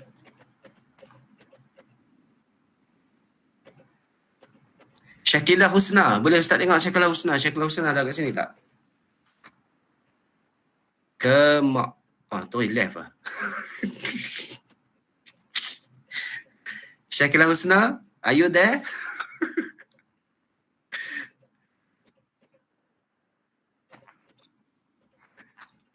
Pakai keluar belakang ni, tanya soalan keluar belakang. Memanglah macam sekolah tu. Anan ada. Anan. Sabrina. Boleh jawab. Mikrofon jawab. Ya, Ustaz. Hanan. Ya, Ustaz. Apa target kamu untuk SPM? InsyaAllah 7A, Ustaz. Semua berapa A? 11, Ustaz. Kenapa tak dapat 11? Sebab tak goal yang realistik, Ustaz. Okey, go yang realistik Okey. 4 subjek lagi tu, apa masalahnya Hanan? Hanan kan nama dia? Ya. Okey. 4 subjek lagi tu bukan tak nak target. Dia macam dia macam bila letak grade A tu dia rasa macam ada satu beban yang membuatkan rasa macam tak seronok nak belajar. Jadi macam kalau tak tuju tu rasa macam okey taklah nak kena memang nak kena push tapi tak rasa macam sampai nak tekan diri sampai rasa tertekan. Stres gitu lah. Jangan stres. Ya. Ada bincang dengan cikgu mata pelajaran tu tak? Ada. Ada bincang. So cikgu Ya. tu letak target berapa? B. So Anan target dapat 7A 4B. Ya, insyaAllah. Okey. Ya, okey, sebab tu Ustaz katakan kita kena tahu kita nak apa sebenarnya dalam peperiksaan ataupun dalam apa kerja buat kita kena tahu kita nak buat apa. Bila kita tahu kita nak buat apa dan kita tahu kita nak mula macam mana, so dia akan menentukan apa yang akan kita dapat nanti, insya-Allah. Tetapi dia mesti datang dengan action dia mesti datang dengan action. Dia tak boleh tiba-tiba kita punya rancang berkami hebatlah kan bombastik tiba-tiba kita tidur kat rumah tak guna juga kan. Kecuali orang tu memang gifted lah. Jadi dia memang orang yang sangat power. Okey, jadi Ustaz tanya tu sebab Ustaz nak tahu kenapa kita letakkan macam tu. Kalau kita tengok dulu para rasul dia boleh sampai macam-macam lah Ustaz tengok kan. Orang yang tidak ada matlamat orang yang tidak ada matlamat dia akan hanyut dengan situasi dia, situasi semasa. So dia kena letakkan matlamat. Kepada adik-adik yang lain, anak-anak murid yang lain, pelajar-pelajar yang lain, cuba letakkan matlamat. Dan Ustaz nak minta kenal diri anda, know yourself. Cari diri anda yang sebenar. Apa kekuatan kamu? Semua manusia ni hebat belaka. Jangan kita kata Ustaz, saya ni lah tak ada kehebatan Ustaz, saya ni bodoh lah. Tak ada manusia yang diciptakan bodoh. Tidak ada manusia yang diciptakan nothing, tidak ada. Kalau dia tidak hebat di sini, barangkali dia ada kelebihan di sini. So takkanlah kita ada 11 subjek, semua subjek kita tak boleh skor A. Takkan. Kita mesti akan ada. Jadi manusia diciptakan dengan kelebihan Ustaz Azam. Kita ada sebut sebelum ni. Ustaz guru kaunseling Ustaz Cikgu Sauti mungkin boleh bantu saya. Kami dulu turun ke sekolah-sekolah kita trail ini, kita cari ini. Antara benda yang dipegang oleh guru kaunseling kita, setiap murid itu dia ada datanya. Kita tahu psikometriknya. Manusia ni ada kelebihan sama ada dia ni jenis orang yang auditory. Orang yang auditory. Ada jenis yang ada, jadi murid kita ni ada kelebihan itu. Ada yang auditory, yang receive the message, yang menerima maklumat melalui pendengaran. Jadi dia kena tahu, saya belajar ni, saya tak tengok ustaz tunjuk PowerPoint, saya tak penting, saya tak tengok tak apa. Yang penting ustaz cakap tu saya tangkap masuk je. Kebanyakan orang yang power lah ni, orang yang hebat ni biasanya dia auditory lah. Sebab tu kadang-kadang orang duduk kat belakang, tiba-tiba dia scorer. Sebab apa? Dia auditory, dia duduk kat belakang kan. Dia tak bagi perhatian, tapi bila dia jawab exam dia score. Sebab apa? Sebab dia receive dia punya message tu berdasarkan kepada pendengaran, apa yang dia dengar. Yang kedua, orang yang visual. Jadi ustaz sekarang ni sedang meraihkan orang yang visual dan juga orang yang auditory. Sebab apa? Ada setengah orang dia tak faham, cikgu duk terang-terang, tak faham lah cikgu, saya tak faham lah. Boleh tak cikgu draw sikit? Cikgu pun lukis lah kat papan hitam tu kan. Lukis, baru faham. Dia orang yang visual. Kan guru kaunseling sangat arif ni. Jadi mungkin bila bincang anak-anak pelajar yang Ustaz sayangi sekalian, kalau anda nak tahu anda ni kecenderungan jenis apa, pergi jumpa guru kaunseling masing-masing. Cikgu, saya nak tahu saya ni jenis apa. So cikgu akan tengok, awak suka colour apa? Awak suka colour apa? Awak apa yang macam ni? Dia dari situ dia boleh diagnose, dia boleh tahu. Kalau tak tepat, sebab saya nak sebut kecenderungan ni semua orang ada. Ada orang jenis visual dia, tetapi dominannya, yang mana yang lebih dominan yang ada pada dia. So di situ dia boleh cari kekuatan diri dia. Jadi dia nak menghafal apa matan apa semua itu, dia kena tengok sini kekuatan-kekuatan yang ada. Ada jenis orang yang digital. Orang yang digital, dia suka matematik, dia suka benda-benda macam ni dan approach juga berbeza. Ustaz Azam kan nanti, Ustaz Azam pun saya segan sebab Ustaz Azam dulu sama-sama dengan saya dulu kita turun. Kita pernah bagi course, kita pernah bagi kursus benda ni kepada cikgu-cikgu kita. Macam mana nak handle guru-guru kita yang, murid-murid kita yang macam ni. Guru-guru kena tahu. Murid yang auditory. Sebab kita ada 40 orang dalam satu kelas. 40 orang tu tidak semua ada memiliki kecenderungan yang sama. Ada orang yang memiliki kecenderungan auditory. So di mana kita nak letakkan di dalam kelas? Macam mana approach guru kepada ni? Begitu juga dengan mak ayah. mak ayah tak boleh nak paksa anak kita kalau dia tak suka benda tu. So ada benda caranya. So dalam saya Dale Carnegie kata silap saya, dia punya buku dia menuliskan macam the skill, cara untuk kita mengenal pasti kelebihan manusia dan cara kita nak approach dia. Ya, jadi sebab tu kadang-kadang anak pelajar kita datang tegur cikgu kan. Cikgu, hari ni pakai baju warna merah lagi kan? Semalam merah dah kan? Kita kata, ya ke? Kita tak perasan sebab kita bukan orang visual. Anak murid kita yang visual, dia sangat particular dengan image yang ada kat depan mata. Cikgu bukan pakai baju warna merah ke semalam? Saya kata, tak adalah tu merah lain. Tapi merah kan? Maksudnya dia dah capture dia punya message itu. So, sebab tu guru-guru kita kalau mengajar jangan cakap saja kan. Tapi Alhamdulillah PDPR ni kebanyakan menggunakan bahan bantu.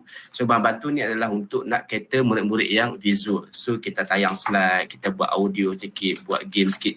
Yang keempat adalah murid-murid yang tadi saya sebut yang ketiga digital. Yang keempat jenis manusia. Bukan murid saja ni, kita sendiri pun ada yang jenis orang yang kinestetik.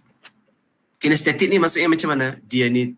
Dia ni orang kata apa, kebanyakan murid lelaki lah kalau ikut kajian jenis kinestetik. Jenis kinestetik ni maksudnya dia kena hands on. Dia kena pergi tunjuk, kena pergi buat depan dia, barulah dia akan nampak. Jadi itu di antara jenis-jenisnya. Jadi anak-anak yang Ustaz sayangi sekalian, kenal pasti diri anda. Ataupun kalau tak tahu macam mana nak kenal, pergi jumpa cikgu. Cikgu, boleh tak saya nak guru kaunseling boleh tak saya nak tahu saya punya ni. Guru-guru kaunseling ada data tu. Sebab tu setiap tahun dia akan laporkan psikometrik. Sebab tu kami kalau turun ke sekolah dulu, Ustaz Azam, kita akan sebut guru kaunseling, guru-guru mata pelajaran pergi jumpa dengan guru kaunseling, kenal pasti anak murid kita ni. Sebab benda tu sulit. Sebab hak milik peribadi murid. Tetapi kita boleh tahu untuk pembelajaran anak-anak kita, untuk bantu mereka. Baik, seterusnya sahabat tuan-tuan yang dirahmati Allah, saya tak nak panjang kat situ. So, kenal pasti goal kita. Banyak orang, so make sure yang ni Ustaz sebutkan ini mesti ada dalam kita punya goal kita. Goal bagi seorang individu, agama, mental, kesihatan, keluarga, dia mesti kena jaga ni. Mesti kena ada dalam di hari kehidupan dia. Jaga agama, jaga mental, jaga kesihatan, jaga keluarga, keuangan. Semua ni menjadi matlamat kita sebenarnya. Kita nak jaga semua ni. Jadi oleh kerana kita nak jaga semua ni lah, maka kita perlu kepada usaha yang gigih. Usaha yang gigih. So, ini makin laju dah ni. Okey, matlamat mengubarkan semangat. Saya nak bagi cerita sikit. Siapa kenal Margaret Rimbaud? Umurnya 50 tahun. Lebih kurang 50-an lah umur dia. Oleh kerana dia ada satu matlamat yang begitu hebat. Umur dia 50 tahun tau. Dia boleh tumbuk seekor buaya. Buaya tu sedang nak baham adik dia ni. Tapi oleh kerana dia punya matlamat ni sangat clear, matlamatnya apa? Untuk selamatkan diri dia, dia tak peduli bahaya yang dia sedang hadapi dengan seekor buaya yang besar. Jadi dia pergi tumbuk hidung buaya tersebut, akhirnya buaya tu melepaskan adik dia. Dia dapat selamatkan adik dia. Ini matlamat. Yang kedua, ni cerita dah panjang tapi saya ringkaskan. Dr. Zhou. Dulu saya ingat saya lama dah Dr. Zhou. Dilahirkan dalam keadaan cacat, tak ada tangan dulu. Tetapi akhirnya menjadi pakar perubatan. Dah 20 tahun lebih. Dah sekarang ni dah masuk 30 tahun. Dia jadi doktor. Dia jadi doktor perubatan. Dia cacat. Baru ni kita tengok siapa tu? Ziad kan. Apabila dia menjadi nama-namanya, ini semua orang hebat semua. Boleh cari, anak-anak pelajar boleh cari nama-nama ni, ambil inspirasi daripada mereka. Dalam Al-Quran Allah sebut Ashabul Kahfi. Ada matlamat dia. Matlamatnya apa? Untuk selamatkan akidah mereka dan untuk selamatkan akidah rakyat mereka, maka mereka lari masuk dalam gua. Dengan matlamat yang jelas itu, mereka diberikan keselamatan oleh Allah Subhanahu Wa Taala. Kan? Dahsyat. Dia matlamat ni sangat penting. Sebab tu anak-anak kena ada matlamat yang jelas. Matlamat yang jelas. Yang kita tengok Muhammad Al-Fatih.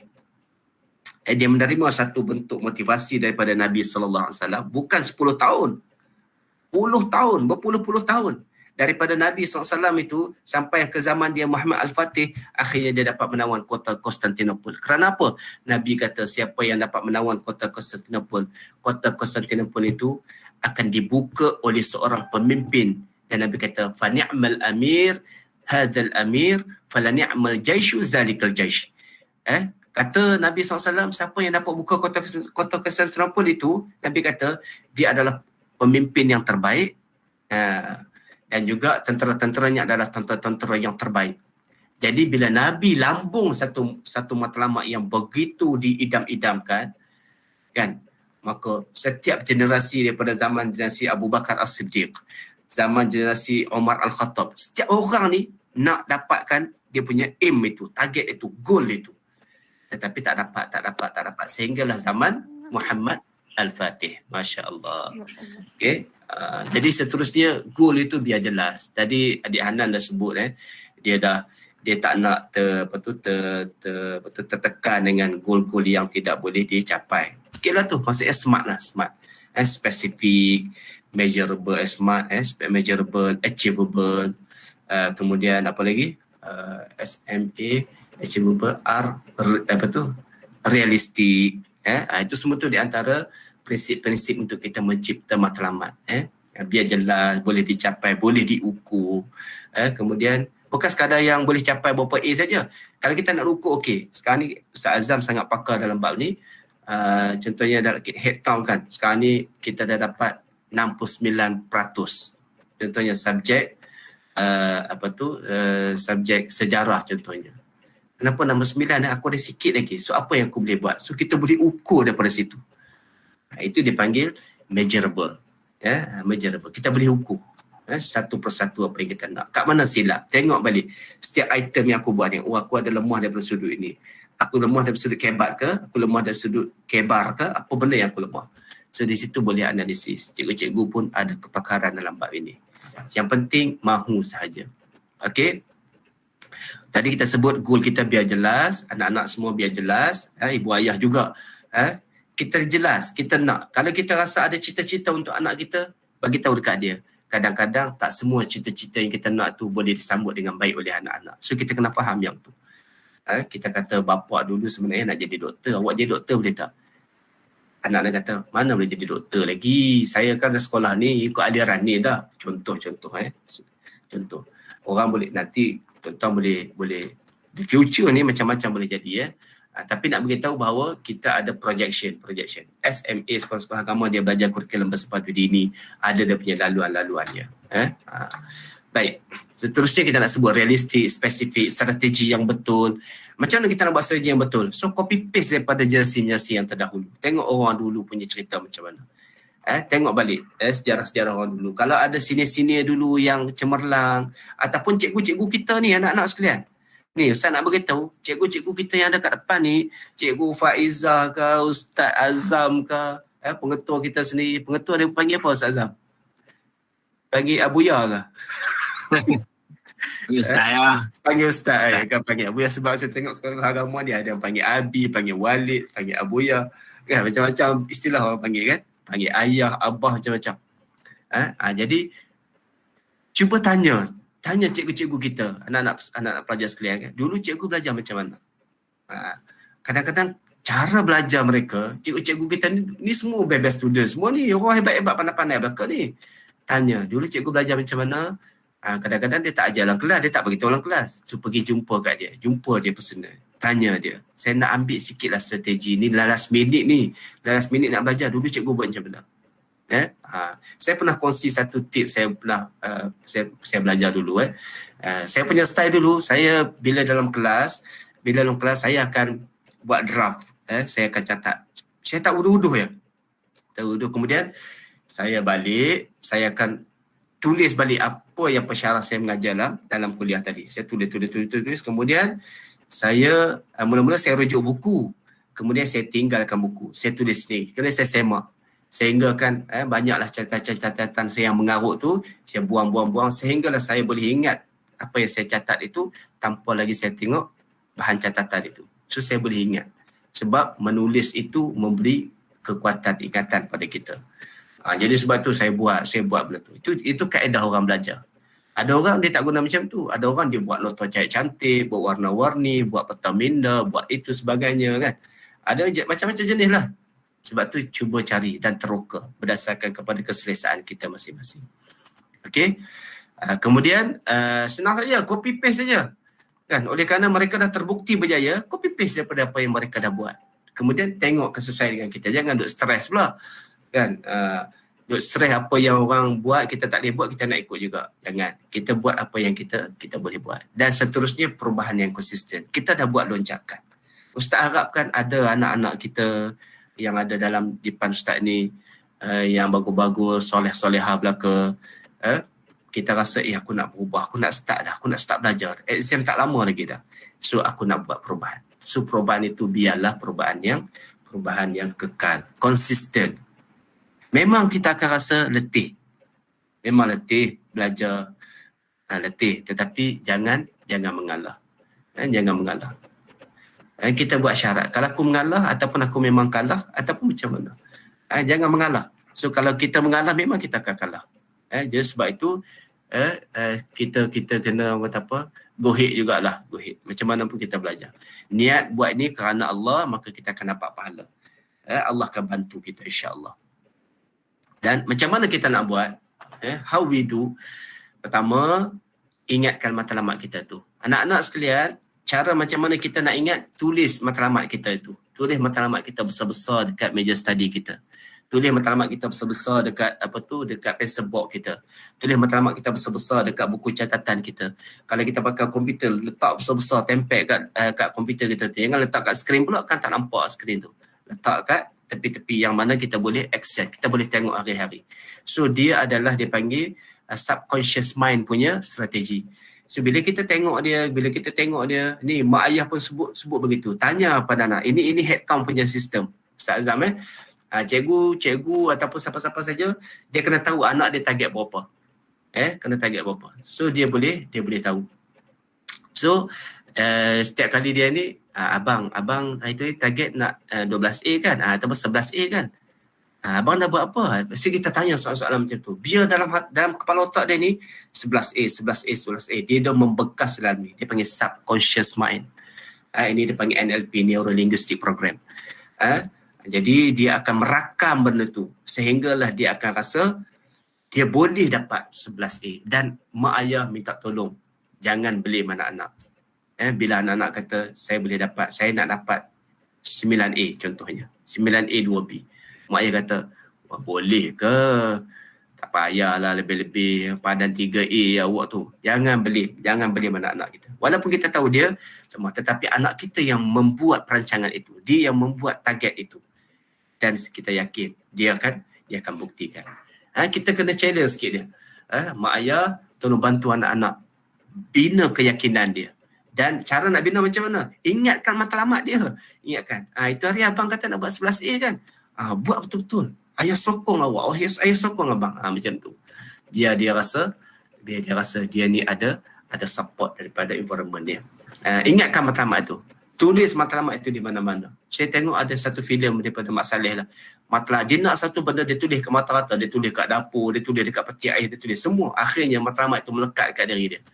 Dan dia tak boleh lari lagi dari matlamat tu. Dan akhirnya dia akan buat sesuatu untuk capai matlamat itu. Baik. Yang kedua, beri keutamaan kepada yang lebih utama. Kita dah banyak ni. Kita nak itu, kita nak ini, kita ni. Mana yang lebih kita rasa boleh dicapai. Contohnya macam Hanan sebut tadi tu. Ustaz tak ada, tak apa. Ustaz tanya. Sebab apa? Sebab Ustaz nak tahu kenapa dia buat pilihan 7A. Kenapa tidak 11? Jadi dia kata saya tak nak. Kalau saya target juga A, saya akan rasa stres. Tapi Ustaz nasihatkan jangan sampai tertinggal yang 4 tu. Fokus yang mana kita target tu, beri keutamaan tetapi jangan sampai kita abaikan. Takut nanti kita dapat 7A tetapi yang 4 lagi tu kita drop, kita jadi susah nanti. Okey. Yang ni abaikan, ini tak ada kaitan. Baik, berpasukan buat kerja berpasukan. Tetapi Ustaz tak nafikan ada orang yang jenis belajar sendirian. Okey, belajar bersendirian bukan bermaksud dia tidak boleh berpasukan. Boleh.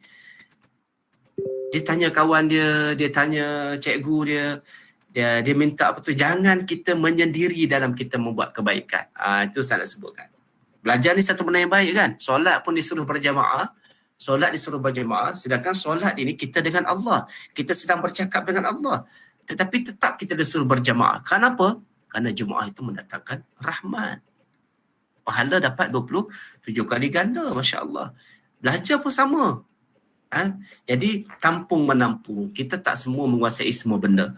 Jadi kadang-kadang ada orang boleh faham ini, dia tak boleh faham bab ni. Ada orang, bila kita duduk sama-sama, dia akan boleh melengkapi. Buat dia panggil discussion online sama kawan-kawan. InsyaAllah membantu antum semua untuk mencapai kecemerlangan. Yang keempat, manfaatkan kelebihan pada diri dan kumpulan masing-masing. Yang inilah Ustaz sebutkan tadi kenal pasti diri anda dan tonjolkan kemampuan diri anda untuk memperoleh sesuatu perkara tersebut. Saya ni jenis orang yang tak takut, jenis orang yang tak malu. Kalau saya nak tanya, saya tanya. Jadi kadang-kadang kawan-kawan boleh tumpang kita, kau tanya je, dia tolong tanya. Bila dia tolong tanya, kawan pun dapat manfaat, dia sendiri yang tanya pun dapat manfaat. Ini di antara kelebihan-kelebihan. Sebab tu kita hidup ni bermasyarakat, dalam family bersama juga kan. Jadi bila belajar, jangan lupa kita ada family dekat rumah, keluar, ambil berkat. Dan yang seterusnya, Ustaz ajak, marilah kita sama-sama belajar daripada Khalid bin Walid. Banyak ni, Khalid bin Walid. Tengok, anak-anak boleh semak dalam peperangan, dalam perang Yarmouk, kalau tak silap Ustaz. Perang Yarmouk. Khalid bin Walid ni diserang oleh tentera musuh, jumlahnya 240,000 orang. Sedangkan tentera Islam jumlahnya hanya 39,000 orang sahaja. Tentera musuh menggunakan strategi, dia panggil strategi palang. PHALANX. Palang ni ialah strategi korek parit. Jadi tentera-tentera musuh masuk dalam parit sebagainya kan. Sedangkan Khalid bin Walid menggunakan strategi dia dia buat sayap kiri, sayap kanan, macam orang main bola sepak tu. Sayap kiri, sayap kanan semua. Okey, kemudian dia serang ikut sayap tu lah, dia menggunakan strategi tersebut kan. Walaupun nampak macam 240,000 orang menentang 39,000 orang, mustahil boleh menang kan. Tapi adakah dia berundur? Tak berundur. Tetapi dalam peristiwa Yarmouk ini, jumlah yang besar tidaklah menyebabkan Khalid bin Walid itu mengalah. Dia terus buat juga. Dan dalam masa yang sama, dia berundur bukan sebab untuk kalah, tetapi dia berundur untuk lawan semula. Dalam peristiwa peperangan Yarmouk itu ada strategi yang begitu luar biasa. Jadi kita ambil pengajaran itu. Daripada pembacaan yang Ustaz buat, anak-anak boleh ambil. Yang pertama, kemenangan itu bermula daripada minda kita. Kita nak menangkah, kita nak kalah. Kita nak cemerlangkah, kita nak gagal. Itu bermula daripada anda, bukan daripada cikgu-cikgu. Cikgu-cikgu boleh cadangkan, tetapi anda yang akan tentukan. Antum semua yang kena buat keputusan. So do it right now. Buat keputusan sekarang. Nak berjaya ke tak nak berjaya? Kalau nak berjaya, so buat apa yang kita dah sebut tadi. One by one, step by step. Cari orang-orang yang cemerlang. Belajar dengan dia. Kadang-kadang kawan-kawan kita yang kita rasa boleh tumpang, tanya dia. Berkawan untuk ambil manfaat. Okay? Yang ketiga, dan bukan ambil manfaat je, bagi manfaat juga. Yang kedua, kemenangan tidak terletak pada jumlah, tetapi pada keyakinan. So anda yakin nak berjaya, so jangan give up. Jangan takut. Move on. Perasaan dah dekat, silap lah aku, kenapa lah aku dilahirkan pada tahun ni, kenapa tak dilahirkan lewat 2 tahun kan, lambat akademik SPM kan. Dah lah SPM time COVID ni, pening kepala kan, belajar pun tak boleh. Jangan rasa mengalah, ini adalah peluang untuk kita buktikan. Yang ketiga, belum cuba, belum kalah. Dah masuk perang baru kita tahu kalah ke salah. Bila kita dah masuk exam, dewan exam, barulah kita tahu, rupa-rupanya aku ni tak cukup persediaan. So, Jangan give up. Jangan rasa stres nak bunuh diri pula. Jangan. Walaupun kita tak boleh menjawab. Minta maaf sebut ni anak-anak sekalian, bukan saya nak suruh kamu tak dijawab dalam peperiksaan. Kalaulah ditakdirkan, Allah tak datangkan apa yang kita belajar tu dalam peperiksaan, waktu kita tak boleh jawab, kita dah rasa stres, kita tertinggal, tenangkan diri. Kerana itu Allah nak supaya kita mengambil pengajaran daripadanya. Ini tak saya cakap sekarang ni, sebab kamu dah banyak masa lagi ni. Kalau dah betul-betul esok nak exam, hari ni dah macam tak bersedia, jangan streskan diri anda. Masuk exam, selawat banyak-banyak, minta doa dengan Allah, bagi Allah beri kekuatan, minta Allah beri kekuatan pada kita dan buat yang terbaik setakat yang kita ada. So kalau tak dapat juga, kita kata itu pengajaran untuk aku. Aku dah the next journey, aku ada perjalanan seterusnya, aku mesti berhati. Belajar daripada pengalaman-pengalaman yang lepas. Okay? Strategi yang keempat, Khalid bin Walid berundur untuk menang adalah lebih baik daripada menang kemudian kalah. Jadi apa yang Khalid buat, dia undur dulu tentera dia, kemudian dia serang balik selepas itu, menyebabkan tentera musuh kacau bilau dan akhirnya mereka tewas. Yang kelima, kita perlu mengukir sejarah. Anak-anak sekalian, tahun lepas negara kita begitu gembira dengan kejayaan-kejayaan yang dihasilkan oleh anak-anak kita yang ambil peperiksaan untuk first batch dalam suasana pandemik. Now, kamu ada second batch. Kamu adalah yang second batch. So, kamu kena buktikan yang tahun ini lebih baik daripada yang tahun lepas.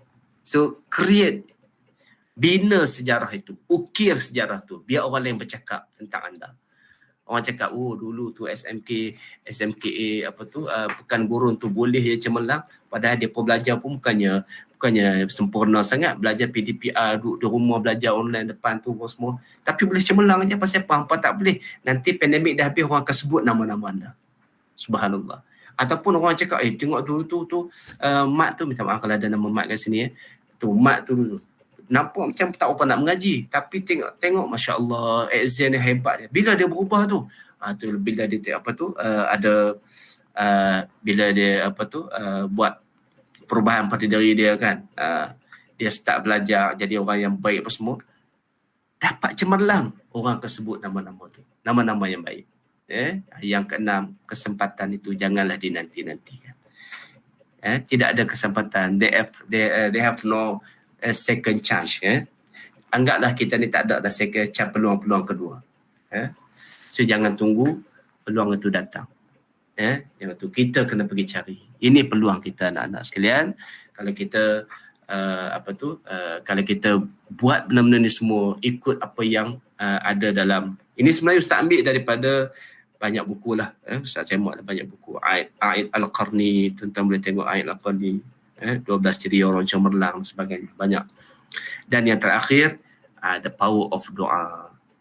Ustaz ni budak sekolah agama kan, pelajar-pelajar SMA, takkanlah tak sebut pasal doa kan. Sekolah SMK, sekolah SK biasa pun Ustaz cerita tentang benda ni. Ini kan pula sekolah agama. Tapi Ustaz, kami ni sekolah agama ni doa dulu. Betul lah, doa sepanjang masa. Tetapi nak beritahu bahawa lepas kita ikhtiar, lepas kita buat usaha, lepas kita belajar, lepas itu sebagainya, ni mak ayah pun jangan lupa berdoa kepada Allah Subhanahu wa ta'ala. Doa mak ayah itu tidak ada hijabnya. So doa kepada Allah.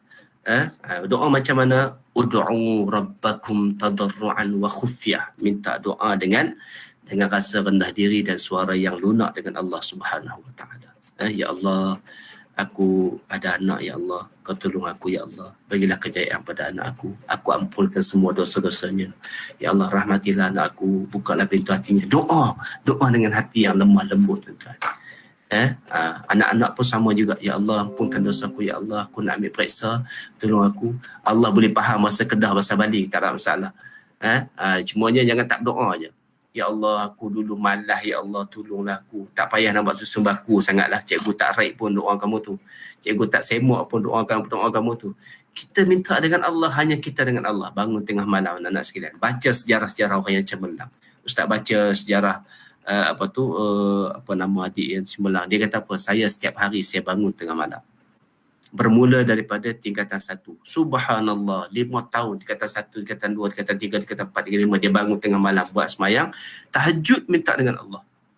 SPM dia dapat the best, pelajar terbaik. Masya Allah. Ini rahsia-rahsia kejayaan tu. Sebab tu Ustaz kata, cari orang-orang yang tu duplicate apa yang dia buat. Duplicate. Imam Malik kata yang benda yang sama. Kalau kita nak kembali menjadi generasi yang hebat seperti mana dahulu, kita kena duplicate apa yang mereka buat, maka kita akan kembali macam tu. Kalau kita tak duplicate apa yang mereka buat, kita tak akan jadi macam tu. Itu dia punya resepi dia. Jadi minta doa, jangan Ustaz, bila kami nak minta sentiasa. Lepas belajar minta, lepas solat minta, supaya Allah mudahkan, kuatkan ingatan. Sebab semua ni adalah di dalam genggaman Allah Subhanahu wa ta'ala. Allah boleh bagi benda tu ada dalam akal kita, dalam otak kita. Allah boleh bagi benda tu hilang. Jadi sebab itu kita hanya bergantung dengan Allah. Wallahu a'lam. Minta maaf banyak tuan. Saya rasa setakat tu dulu dah sampai ke terima kasih dah. Saya rasa banyak masa saya ambil. Mudah-mudahan saya dan juga tuan-tuan sekalian dapat manfaat daripada perkongsian ini, insya-Allah. Yang baik itu datang daripada Allah, kelemahan kekurangan itu kelemahan saya sendiri. Assalamualaikum warahmatullahi wabarakatuh.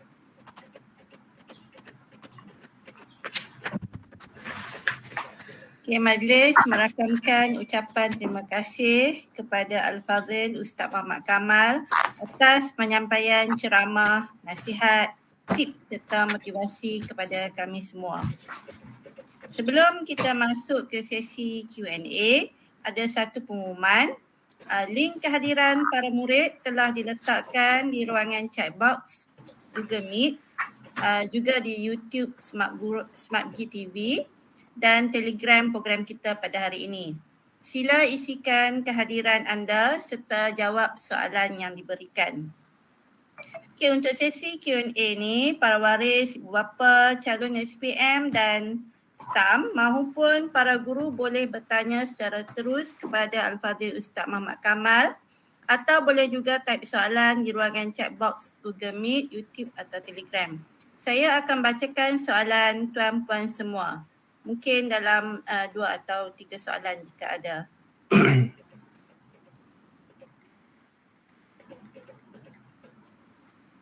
Okey, tanpa melegahkan masa, saya ada beberapa soalan yang dipetik dari murid.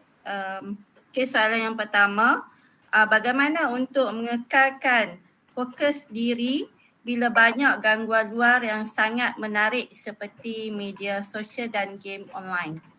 Soalan yang pertama dari side murid ya. Dan juga soalan yang kedua daripada waris. Sebagai ibu bapa yang berkejaya, bagaimana kami hendak membantu anak-anak belajar sepanjang PDPR ini dan dalam masa yang sama nak mengelakkan mereka tidak salah guna kemudahan gadget dan internet yang diberikan. Okey. Terima kasih kepada teacher Pak Izzah.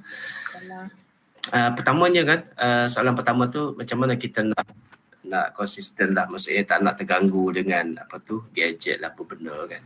Banyak sebenarnya isu-isu ni sebenarnya common lah bila kita buat PDPR di rumah ni, akan berlaku tarikan-tarikan luar tu yang sangat mengiurkan. Sebab tu Ustaz sebutkan bahawa perjalanan ini dia mesti bermula dengan kesedaran. Dia mesti bermula dengan kesedaran. Kesedaran itu akan memberi kekuatan. Kalau anda bergerak atas dasar paksaan, maka anda akan terpengaruh. Jadi bermula dengan kesedaran. Sebab tu kita kata tadi, kita nak start, we will start now. Kita nak start sekarang ni. Tapi macam mana? So kena ada matlamat. Kita kena ada matlamat. So fokus dulu. Hari ni, katakan sebelum ni kita tak berapa nak ni lah. Tak berapa nak orang tak apa. Kita maaf sebut orang Kedah tak berapa nak sedang kan. Hari ni barangkali mungkinlah tersentak sikit lah kata nak periksa dah rupanya. So kesedaran itu sangat penting. Bina kesedaran itu sekuat-kuatnya, seutuh-utuhnya, tanam dalam diri aku dah nak periksa dah berapa hari lagi. Kalau boleh count down, kira kiraan menurun. Katakan berapa hari bulan Mac kita punya ni, kira potong satu. Bila tengok tu senok perut dah kan. Barulah kita rasa tak ada masa lagi untuk kita nak ni. Kemudian yang kedua, pujuk diri kita. Semua benda tu boleh dapat selepas ini. Exam hanya sekali saja. Game ke apa tu PUBG ke apa tu Mobile Legend ke apa semua tu, itu semua boleh dapat selepas periksa ni. Lepas periksa anak dunia yang tak apa lah. Yang penting periksa ni kena fokus dulu. Pertama cikgu Faizah, pertama kesedaran tu cikgu. Minta cikgu-cikgu ataupun ibu bapa tolong ingatkan ini. Beri kesedaran. Kesedaran tu kena. Sebab tu saya sebut motivator hang panggil lah berbelah ribu sekalipun, dia hanya boleh bagi sekali kesedaran. Selebihnya datang daripada mana? Datang daripada siapa yang duduk di sekitar dia. Dia kata cikgu-cikgu yang di sekitarnya, cikgu-cikgu. Saya yakin cikgu-cikgu sentiasa bagi kesedaran. Ni kamu ni tak sedar lagi kan, exam dah dekat dah ni. Cikgu dah takut, hampa tak takut ke? Biasanya macam tu lah cikgu akan sebut. Kan? Cikgu selalu bagi kesedaran. Mak ayah macam mana? Mak ayah ambil peranan tak? Ambil peranan. Perlu ambil peranan. tolong ingatkan. Jangan mak ayah kata ni berhentilah main PUBG lah pula. Jangan. Kalau boleh janganlah macam tu. Maksudnya nasihat anak-anak kita. Bagi tahu pada mereka, bagi tahu dekat mereka, nanti lepas paksa main. Bukan sekarang. Jadi insya-Allah. Tapi saya yakin dan percaya bila momentum belajar tu dah ada, insya-Allah dia akan ada kesedaran, dia akan ada momentum seterusnya lah untuk konsisten istiqamah. Yang kedua, macam mana kita nak pastikan mak ayah nak kawal anak-anak ni supaya kita nak tengok dia betul-betul belajar. Dia betul-betul belajar. Minta maaf sebutlah, saya ni ada rahsia sikit dengan anak-anak saya ni. Semua gadget anak-anak saya, semua register atas nama saya, akaun saya. So saya boleh tahu dia buat apa. Itu strategi lah mak ayah. Tapi anak-anak ada kat sini. Anak-anak boleh dengar rahsia ni kan. Jadi saya buat macam tu. Jadi saya beli headset ke apa, bukan ada telefon kan. Semua saya register. Jadi bila saya nak tengok dia punya history, dia punya itu, kita boleh tengok apa yang dia buat. So kita boleh trace kat situ. Bahkan saya rasa ada apps juga, cakap pelan-pelan supaya dia tak dengar kan. Okay, sebenarnya ada apps yang kita boleh trace apa yang dia ni. Tapi sebenarnya nak beritahunya, saya balik pada tadilah. Pertama sebenarnya yang saya buat lah macam tu lah. Tapi kalau tuan-tuan dah ada gadget yang macam tu, tak apalah. Maksudnya dah register atas nama anak tu, tak nak buat macam mana kan. Tetapi nak beritahunya bahawa apa yang kita boleh buat ialah beri keyakinan pada anak-anak kita. Jangan terlalu jangan terlalu perjudi, jangan terlalu tidak percaya pada anak. Apa istilah dia saya tak ingat dah. Maksudnya beri kepercayaan pada anak-anak, bagi tahu pada anak-anak kita. Anak-anak kita sebenarnya dah besar, umur dah 17 tahun dah. Umur dah 17 tahun. So kita terima cakap lah. Ni pada anak-anak yang dengar ni, Ustaz nak beritahu, mak ayah, cikgu-cikgu bagi kepercayaan sepenuhnya kepada antum semua. Bagi kepercayaan ini. So manfaatkan kepercayaan yang mak ayah bagi. Jangan khianati kepercayaan itu. Sebab dia untuk manfaat kita juga. Bagi tahu benda tu. Manusia ni, kalau kita beritahu betul-betul dekat dia, insya-Allah dia akan ni. Sebelumnya ada kawalan. Saya tengok ada, kalau area-area sini kan ada kawan-kawan kita ni, kawan-kawan kami lah. Kadang-kadang dia monitor ni, dia buat satu grup WhatsApp anak-anak kan. Ni anak sulung, anak kedua, anak ketiga, nak panggil makan pun masuk dalam grup Sebab semua belajar dalam bilik belakang. Turun makan tengah hari semua. Masuklah grup dia, grup WhatsApp. Kan? Masuk makan tengah hari semua, jom pergi minum petang, mai semua turun. Barulah turun kan. Itu dahsyat lah tu kan. Itu luar biasa punya kawalan. Kita apa benda. Saya sebenarnya tak ada sampai macam tu. Tapi nak beritahu bahawa ada banyak cara, tetapi saya nampak yang lebih kuat dia bermula daripada ada anak. Bermula daripada pelajar tu sendiri. Kita tak boleh kawal sampai 100% lah. Kadang-kadang tak PDPR pun. Kalau dia buat, contoh kalau anak kita balik asrama kan. Dia balik asrama. Anak saya masuk asrama. Bila dia balik asrama, dia duduk dalam bilik. Kita bukan tahu dia buat apa. Ya? Dia duduk main game lah, main apa semua kan. Kita tak boleh nak kawal semua. Kenapa pula anak perempuan kan nak masuk bilik time dia ni tak selesa pula kan dia. Jadi sebabkan itu kita harus bagi nasihat, bagi benda yang kesedaran. Ya, saya nampak kesedaran lah yang lebih penting. Beri kepercayaan pada anak-anak kita, insya-Allah. Kalau dia ada kesedaran dan kepercayaan itu dia terima, dia dapat memanfaatkan benda tu untuk kebaikan dia juga, insya-Allah. Itulah, saya rasa dapat menjawab lah cikgu. Ada satu lagi Ustaz, soalan. Silakan. Ini daripada guru. Ya. Dia tanya macam mana nak kekalkan motivasi diri untuk terus hadapi PDPR dengan pelbagai cabaran dan kekangan. InsyaAllah tak lama dah tu Ustaz Azam pun dah je buat pengumuman. InsyaAllah tak lama dah. Sebenarnya tuan-tuan kami di kementerian ni kita pun sebenarnya disebabkan PDPR ni lah kami sebenarnya duduk tak senang juga. Sebenarnya kami boleh kata setiap hari macam mengadu ke cikgu pula. Setiap hari nak kena buat laporan pasal PDPR ni. Padahal kami tu bukannya ada kat sekolah pun. So kita nak kena cari. Kemudian kalau kita nampak ada manual PDPR kita tu macam mana yang tak kena, kita nak kena buat revise balik, saya mau balik kan. Bukan satu hari, kadang-kadang berminggu-minggu nak kena bentang dekat menteri, bentang dekat KPPM lagi. Semua nak kena bentang lah. kami pun stres juga sebenarnya. Cerita je lah kan. Tapi bukan yang nak mengadu kat sini. Nak bagi tahunya bahawa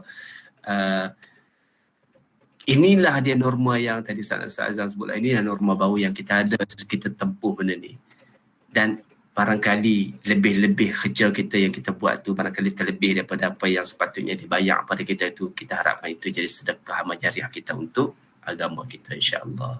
Maknanya tak apalah, kami sebenarnya bukan saya kata kami ni beria sangat duk masyarakat. Nak bagi tahunya bahawa semua orang daripada cikgu, kami pun tahu cikgu-cikgu susah sebenarnya PDPR ni. Sabak banyaklah, terutama yang dulu kan, bila selesai dah PDPR ni pergi sekolah, nak kena ajak balik yang dulu duk mengajar dalam PDPR tu macam tak sah kan, terbatal pula kan, kesian cikgu kan.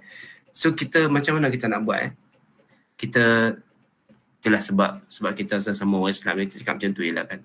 Maksudnya kadang-kadang ada benda-benda yang kita rasa terlebih daripada apa yang kita buat tu, anggaplah tu sebagai sedekah kepada kerja buat kita, dapat pahala lebih, insya-Allah kita buat itu. Dan sabar banyak, kita harapkan benda ni boleh membersihkan punca rezeki kita. Kadang-kadang dulu waktu tak PDPR, kadang-kadang kita minta maaf sebutlah, lewat sikit masuk kelas kan, keluar awal sikit, kadang-kadang pengetua panggil mesyuarat, waktu time budak-budak tak belajar. Ini semua pengalaman saya dengan Ustaz Azhar dulu lah ni. Waktu kami turun sekolah dulu, tengok kenapa kelas kosong. Ustazah kata buat kerja masing-masing. Ustazah buat apa? Ustazah pergi hias ni, nak buat sambutan kemerdekaan. Jadi kamu dah buat apa? Buat masing-masing lah. Jadi apa yang kamu buat? Sembang-sembang lah. Jadi yang tu cikgu nak kena jawab apa? Kan? Yang tu tuan-tuan, yang tu lah kita bayar dengan apa yang kita buat sekarang. Barangkali kita harap macam tu lah, kita niat. Kalau lah ada kurang-kurang yang aku buat dulu, tampunglah dengan apa yang aku buat lebih sekarang ni. Mudah-mudahan timbangan mizan Allah itu akan diambil kira daripada apa yang kita sedang buat. Dan kita doakan supaya pandemik ini tak lama lah, insya-Allah. Sebagaimana Menteri sebut tadi pun, kita dengar sebelum ni kita dengar Menteri Kesihatan yang baru ni pun sebut nak jadikan dia endemik. Bila endemik, so tak ada lagi lah PKP semua. Semuanya jaga hal masing-masing. Dan Menteri Pendidikan kita pun dah bagi satu komitmen bahawa benda ni akan berakhir lah dalam masa terdekat ni. Cumanya di peringkat kementerian adalah beberapa perkara yang kita perlu settlekan. Dalam conference baru ni, Menteri sebut kita cadangkan Oktober, tapi sekiranya keadaan tidak mengizinkan, barangkali akan postpone lagi kan. Tapi kalau cikgu, tapi saya tengok macam Cikgu Faizah macam hangguk, macam seronok nak postpone tu. Jadi maksudnya kita doa lah supaya kalau boleh jangan lagi postpone tu. Kita nak bersemuka, kita tahu anak kita nak belajar sebagainya kan. InsyaAllah kita doakan itu. Yang itu saya nak jawab, saya boleh jawab setakat tu je. Macam mana kita nak pastikan benda ni saya boleh kata sabar lah. Barangkali benda ni boleh jadikan sebagai kafarah untuk kita dan juga boleh jadikan sebagai penebus kepada apa-apa yang terkurang daripada apa yang kita dah buat sebelum ni. Wallahu a'lam.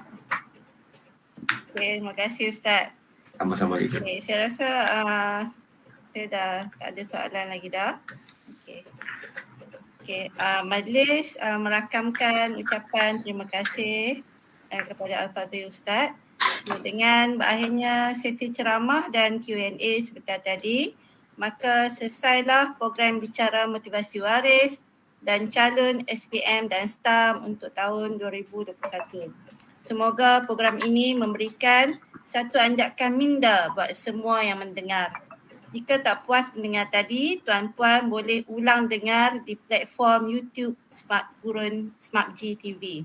InsyaAllah, semoga manfaat itu menjadikan kita semua lebih positif, khususnya buat anak didik calon cemerlang SPM dan STAM 2021 SMAPG.